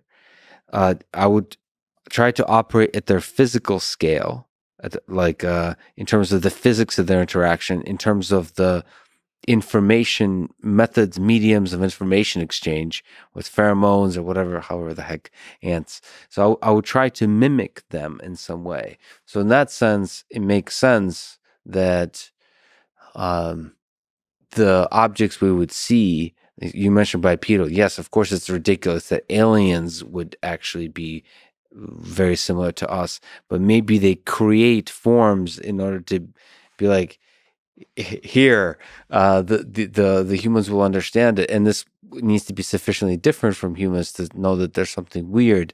I don't know. I think it's actually an incredibly difficult problem of figuring out how to communicate with a thing way dumber than you. People assume if you're smart, it's easy to talk to the dumb thing. But I think it's actually extremely difficult when the gap in intelligence is just orders of magnitude.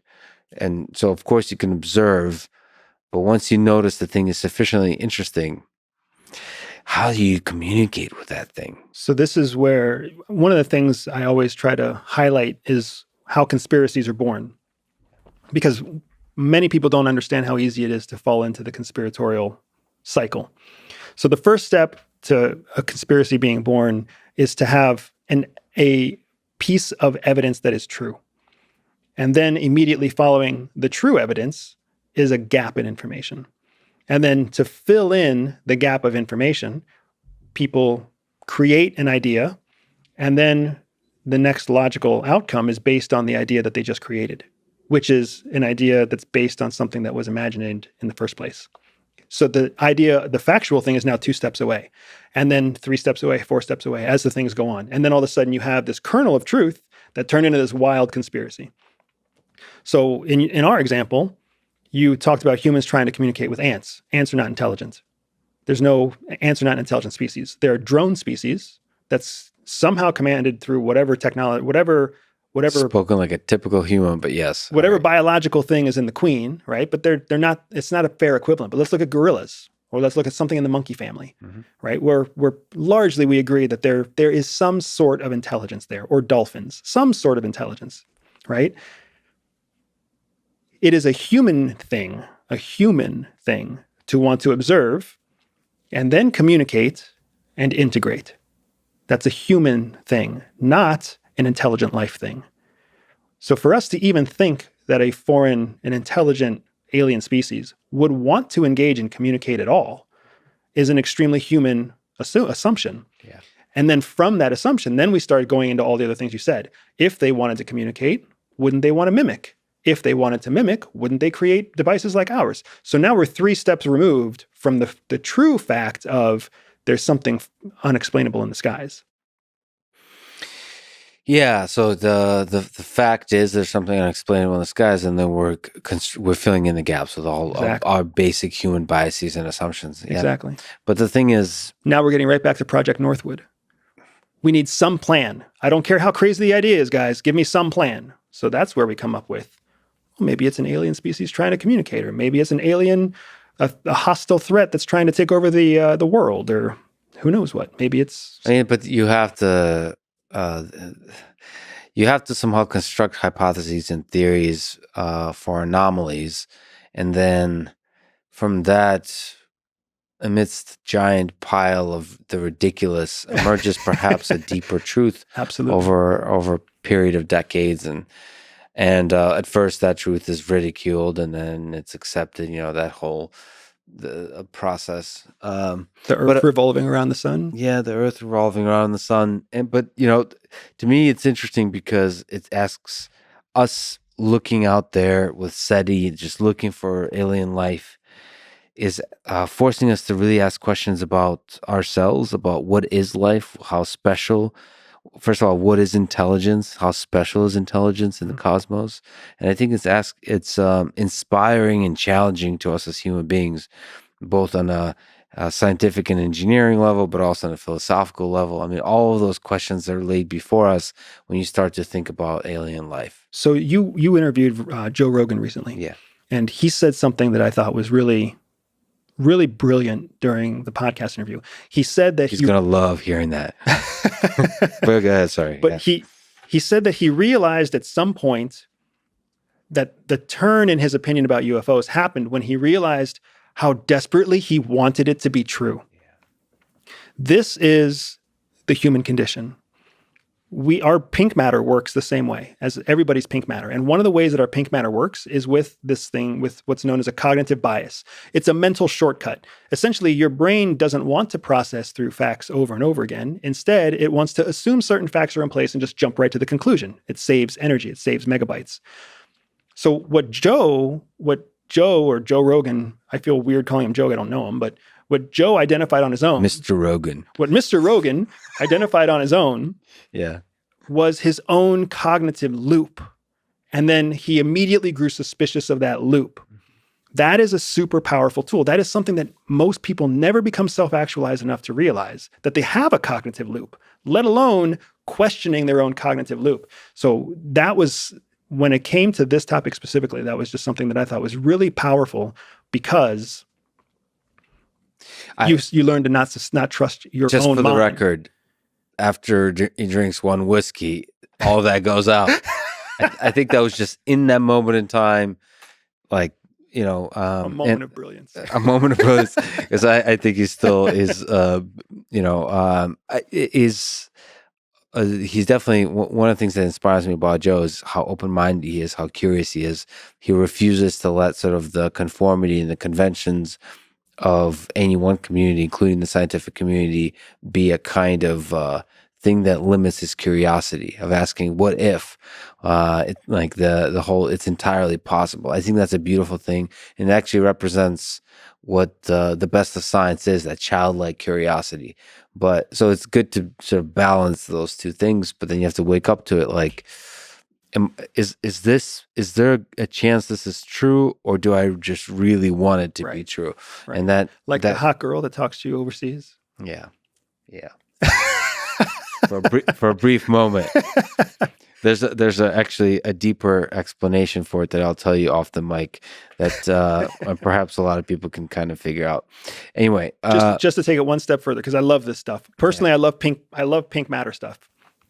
In your interview with Jack Barsky, Jack's a good friend of mine, a good dude. Yeah, incredible person. Yeah. In your conversation with Jack Barsky, you guys, he started talking to you about how his recruiters were feeding back to him his own beliefs, his own opinions about himself, how smart he was, how good he was, how uniquely qualified he was. That's all pink matter manipulation. Feeding right back to the person what they already think of themselves is a way to get them to invest and trust you faster, because obviously you value them for all the right reasons, because that's how they see themselves. So that loop that the KGB was using with Jack did not wake up to that loop at the time. He woke up to it later. So it's happens to all of us. We're all in a loop. It's just whether it's about oat milk, or whether it's about aliens, or whether it's about, the Democrats trying to take your guns, whatever it is, everybody's in a loop. And we've got to wake up to ask ourselves, just like you said, is it true, or do we just really want it to be true? And until you ask yourself that question, you're just one of the masses trapped in the loop. Yeah, that's the Nietzsche gaze into the abyss. It's a dangerous thing. That's the path to insanity, is to ask that question. You want to be doing it carefully, but it's also the place where you can truly discover something fundamental about this world that people don't understand, and then lay the groundwork for progress, scientific, cultural, all that kind of stuff. Absolutely. What is one spy trick? This is from a Reddit that I really enjoy. What's one spy trick? And you're full of a million spy tricks. People should follow you. You do an amazing podcast. You're just an amazing person. Thanks. What is the one spy trick you would teach everyone that they can use to improve their life instantly? Now, you already mentioned quite a few, but what else could jump to mind? My go-to answer for this has not really changed much over the last few years. So the most important spy trick to change everything immediately is something called perception versus perspective. We all look at the world through our own perception. My stepdad used to tell me that perception is reality. And I was arguing this with him when I was 14 years old. I told you so, Dad, you're still wrong. Yeah. But perception is your interpretation of the world around you, but it's unique only to you. There's no advantage in your perception. That's why so many people find themselves arguing all the time, trying to convince other people of their own perception. The way that you win any argument, the way that you get ahead in your career, the way that you outsell or outrace anybody is when you move off of perception and move into perspective. Perspective is the act or the art of observing the world from outside of yourself. Whether that's outside of yourself as like an entity just observing in a third from a different point of view, or even more powerful, you sit in the seat of the person opposite you, and you think to yourself, what is their life like? What do they feel right now? Are they comfortable? Are they uncomfortable? Are they afraid? Are they scared? What's the stressor that they woke up to this morning? What's the stressor that they're going to go to sleep with tonight? When you shift places and get out of your own perception and into someone else's perspective, now you're thinking like them, which is giving you an informational advantage. But you know what they're all doing? Everyone else out there is trapped in their own perception, not thinking about a different perspective. So immediately you have superior information, superior positioning. You have an advantage that they don't have. And if you do that to your boss, it's going to change your career. If you do that to your spouse, it's going to change your marriage. If you do that to your kids, it's going to change your family legacy, because nobody else out there is doing it. It's so interesting how difficult empathy is for people and how powerful it is, especially for like you said, with spouse, like intimacy. Yeah. Like stepping outside of yourself and really putting yourself in the shoes of the other person, considering how they see the world. And that's I really enjoy that, because How does that exactly lead to connection? I think when you start to understand the way the other person sees the world, you start to enjoy the world through their eyes, and you start to be able to share, in terms of intimacy, share the beauty that they see together because you understand their perspective, and somehow you converge as well. Of course, that allows you to gather information better and all that kind of stuff, and like that allows you to work together better, to share in all different kinds of ways. But for intimacy, that's a really powerful thing, and also for actually like people you really disagree with, or people on the internet you disagree with, and so on. I find empathy is such a powerful way to resolve any tensions there. Even like people like trolls or all that kind of stuff, I don't deride them. I just kind of put myself in their shoes, and it becomes like an enjoyable camaraderie with that person. So I want to draw a pretty hard line between perspective and empathy, because empathy is frankly an overused term by people who don't really know what they're saying sometimes. I think you know what you're saying, but the vast majority of people listening, I would argue that, but that's fine. As soon as you say empathy, they're going to just be like, oh yeah, I know, I've heard this 1,000 times. Yes. Empathy is about feeling what other people feel, or understand. Feeling, would you say? Yeah, it's about feelings. It's about understanding someone else's feelings. Feeling, it's not the same as sympathy where you feel their feelings. Empathy is about recognizing that they have feelings and recognizing that their feelings are valid. Perspective is more than just feelings. It's about the brain. It's about the pink matter on the left side and the right side of the brain. Yes, I care about feelings. And this goes directly to your point about connection. Yes, I care about feelings, but I also care about objectives. What is your life? What is your aspirational goal? What was it like to grow up as you? Yeah. What was it like to experience this? And how did this shape your opinion on that? And, what is it that you're going to do next? More than just feelings, actual tactical actions. And that becomes extremely valuable in the operational world. Because if you can get into someone's head, left brain and right brain, feelings and logic, you can start anticipating what actions they're going to take next. You can direct the actions that they're going to take next because you're basically telling them the story that's in their own head. When it comes to relationships and personal connection, we talked about it earlier. The thing that people want the most is community. They want someone else who understands them. They want to be with people. They don't want to be alone. The more you practice perspective, empathy or no empathy, the more you just validate that a person is there. I am in this time and space with you in this moment. Feelings aside, right? That is powerful. That is intimate.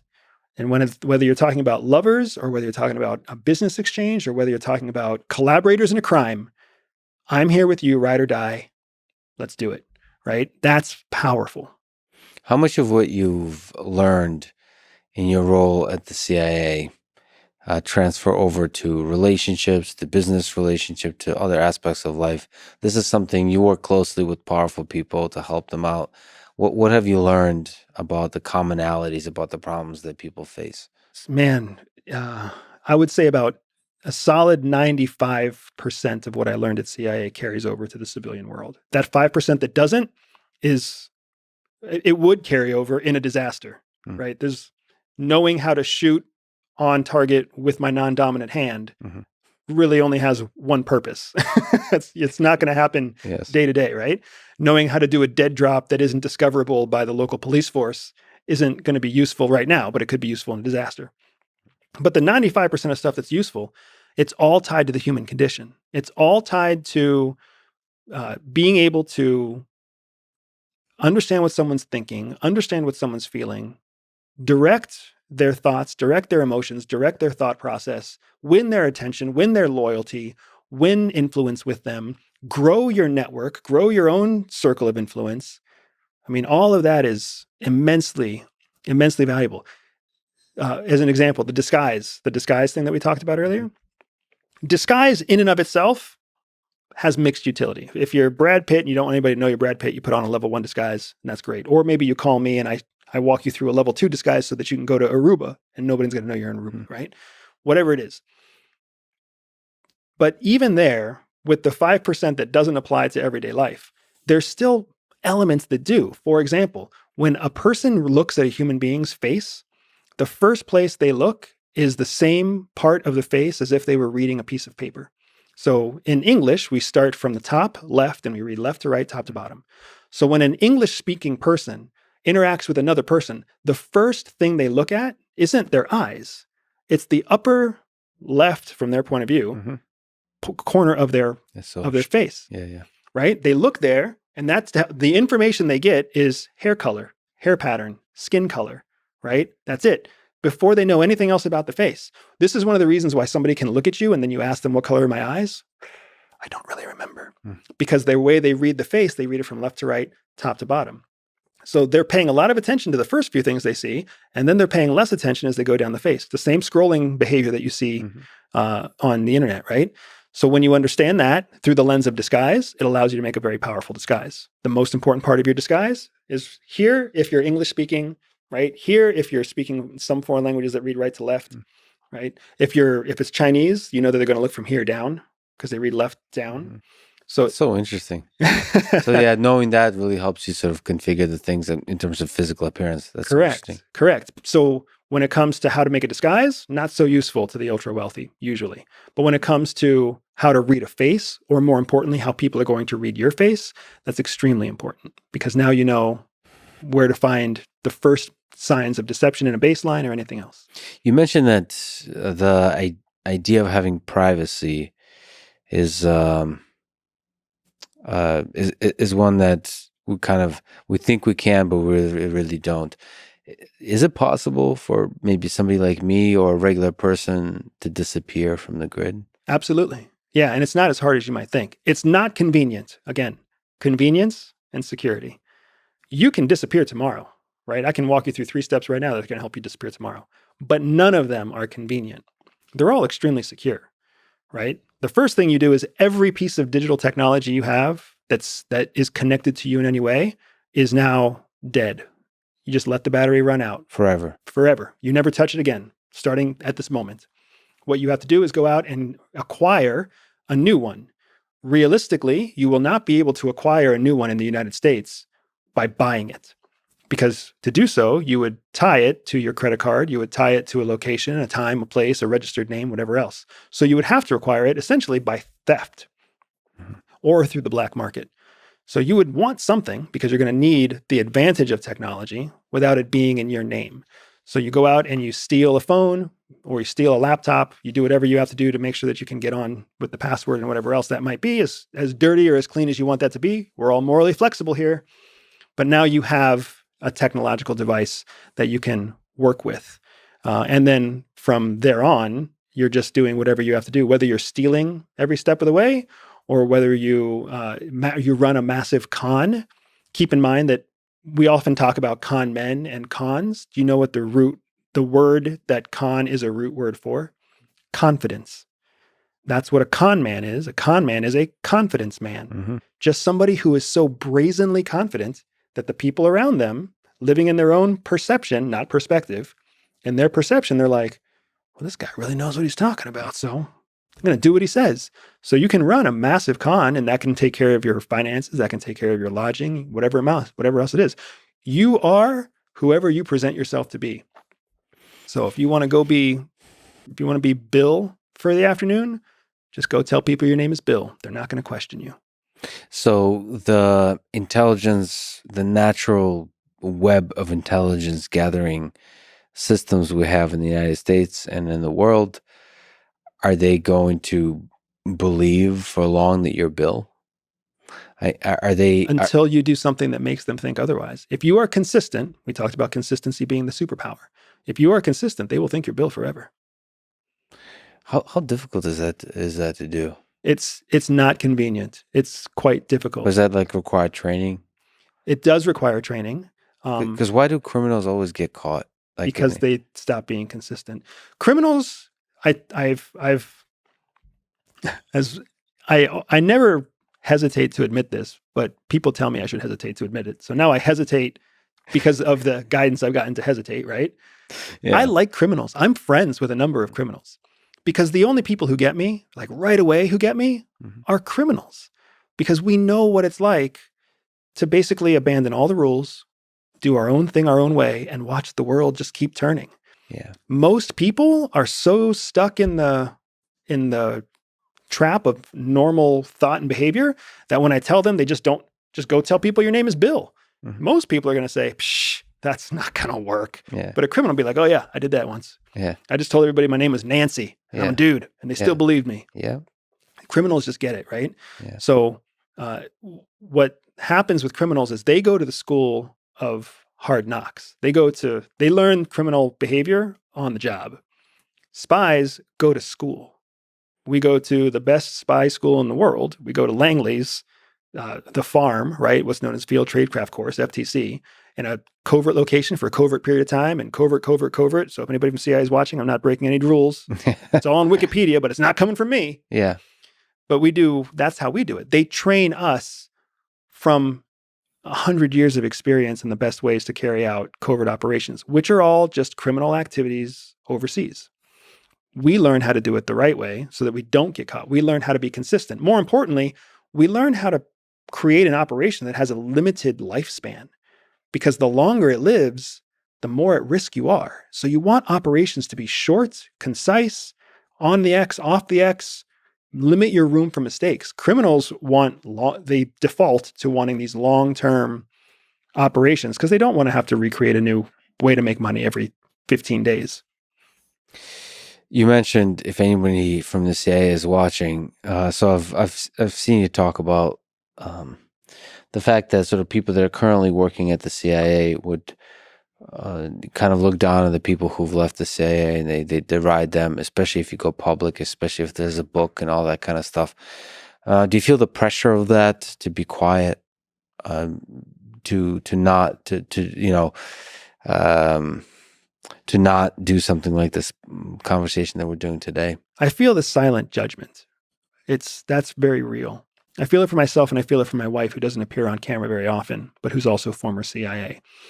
We both feel the judgment. We know that right now, 3 days after this is released, somebody's going to send an email on a closed network system inside CIA headquarters, and there's a bunch of people who are going to laugh at it, a bunch of people who are going to say that who knows what, it's not going to be good A bunch of people stuff. you respect, probably. A bunch of people who I'm trying to bring honor to. Whether I know them or respect them is irrelevant. These are people who are out there doing the deed every day. And I want to bring them honor. And I want to do that in a way that I get to share what they can't share and what they won't share when they leave, because they will also feel the silent pressure, the pressure to the shame, the judgment, right? But the truth is that I've done this now long enough. The first few times that I spoke out publicly, the response to being a positive voice for what the sacrifice is that people are making, it's so refreshing to be an honest voice that people don't normally hear, that it's too important. One day I'm going to be gone, and my kids are going to look back on all this, and they're going to see their dad trying to do the right thing for the right reasons. And even if my son or daughter ends up at CIA, and even if they get ridiculed for being, oh, you're the Bustamante kid, right? Your dad's a total sellout, whatever it might be. Like, I want them to know, dad was doing what he could to bring honor to the organization, even when he couldn't stay in the organization anymore. So you said when you were 27, I think you didn't know what the hell you're doing. So now that you're a few years older and wiser, let me ask you to put on your wise sage hat and give advice to other 27-year-olds or even younger 17, 18-year-olds that are just out of high school, maybe going to college, trying to figure out this life, this career thing that they're on. What advice would you give them about how to have a career or how to have a life they can be proud of? Well, it's a powerful question, man. Have you figured it out yet yourself? No, I think I'm a grand total of 7 days smarter than I was at 27. It's not a good average. Progress. There's still time. There's still time. So for all the young people out there deciding what to do, I would just say the same thing that I do say, and I will say to my own kids. You only have one life. You only have one chance. If you spend it doing what other people expect you to do, you will wake up to your regret at some point. I woke up when I was 38 years old. My wife, in many ways, is still waking up to it as she watches her grandparents pass and an older generation pass away. The folks that really have a blessed life are the people who learn early on to live with their own rules, live their own way, and live every day as if it's the last day. Not necessarily to waste it by being wasteful or silly, but to recognize that today is a day to be productive and constructive for yourself. If you don't want a career, today's not the day to start pursuing a career just because someone else told you to do it. If you want to learn a language, today's a day to find a way to buy a ticket to another country and learn through immersion. If you want a date, if you want to get married, if you want a business, today is the day to just go out and take one step in that direction. And as long as every day you just make one new step, just like CIA recruited me, just do the next thing. If the step seems like it's too big, then there's probably 2 other steps that you can do before that. Just make constant progress, build momentum, move forward, and live on your own terms. That way you don't ever wake up to the regret. And it'll be over before you know it. Whether you regret it or not, it's true. What do you think is the meaning of this whole thing? What's the meaning of life? Self-respect. That's a fast answer. There's a story behind it if you want the story. I would love to have the story. There's a covert training base in Alabama, in far south, in like the armpit of America, where elite tier 1 operators go to learn human intelligence stuff. And there's a bar inside this base, and on the wall is just it's scribbles of opinions. And the question in the middle of the wall says, what's the meaning of life? Mm-hmm. And all these elite operators over the last 25 or 30 years, they all go, they get drunk, and they scribble their answer, and they circle it with a Sharpie, mm-hmm. right? Love, family, America, freedom, right? Yeah. Whatever. And then the only thing they have to do is if they're going to write something on there, they have to connect it with something else on the wall, at least one other thing. So if they write love, they can't just leave it floating there. They have to write love in a little bubble and connect it to something else, connect it to family, whatever else. When you look at that wall, the word self-respect is on the wall, and it's got a circle around it. And then you can't see any other word because of all the things that connect to self-respect. Just dozens of people have written their words down and been drawn and scribbled over because of all the lines that connect to self-respect. So what's the meaning of life? From my point of view, I've never seen a better answer. It's all self-respect. If you don't respect yourself, how can you do anything else? How can you love someone else if you don't have self-respect? How can you build a business you're proud of if you don't have self-respect? How can you raise kids? How can you make a difference? How can you pioneer anything? How can you just wake up and have a good day if you don't have self-respect? The power of the individual. That's what makes this country great. I have to say, after traveling quite a bit in Europe, and especially in a place of war, coming back to the United States makes me really appreciate about the better angels of this nation, the ideals it stands for, the values it stands for. And I'd like to thank you for serving this nation for a time, and humanity for a time, and for being brave enough and bold enough to still talk about it and to inspire others, to educate others, for having many amazing conversations, and for honoring me by having this conversation today. You're an amazing human. Thanks so much for talking today. Lex, I appreciate the invite, man, and it was a joy. Thanks for listening to this conversation with Andrew Bustamante. To support this podcast, please check out our sponsors in the description. And now, let me leave you with some words from Sun Tzu in The Art of War. Let your plans be dark and impenetrable as night, and when you move, fall like a thunderbolt. Thank you for listening, and hope to see you next time.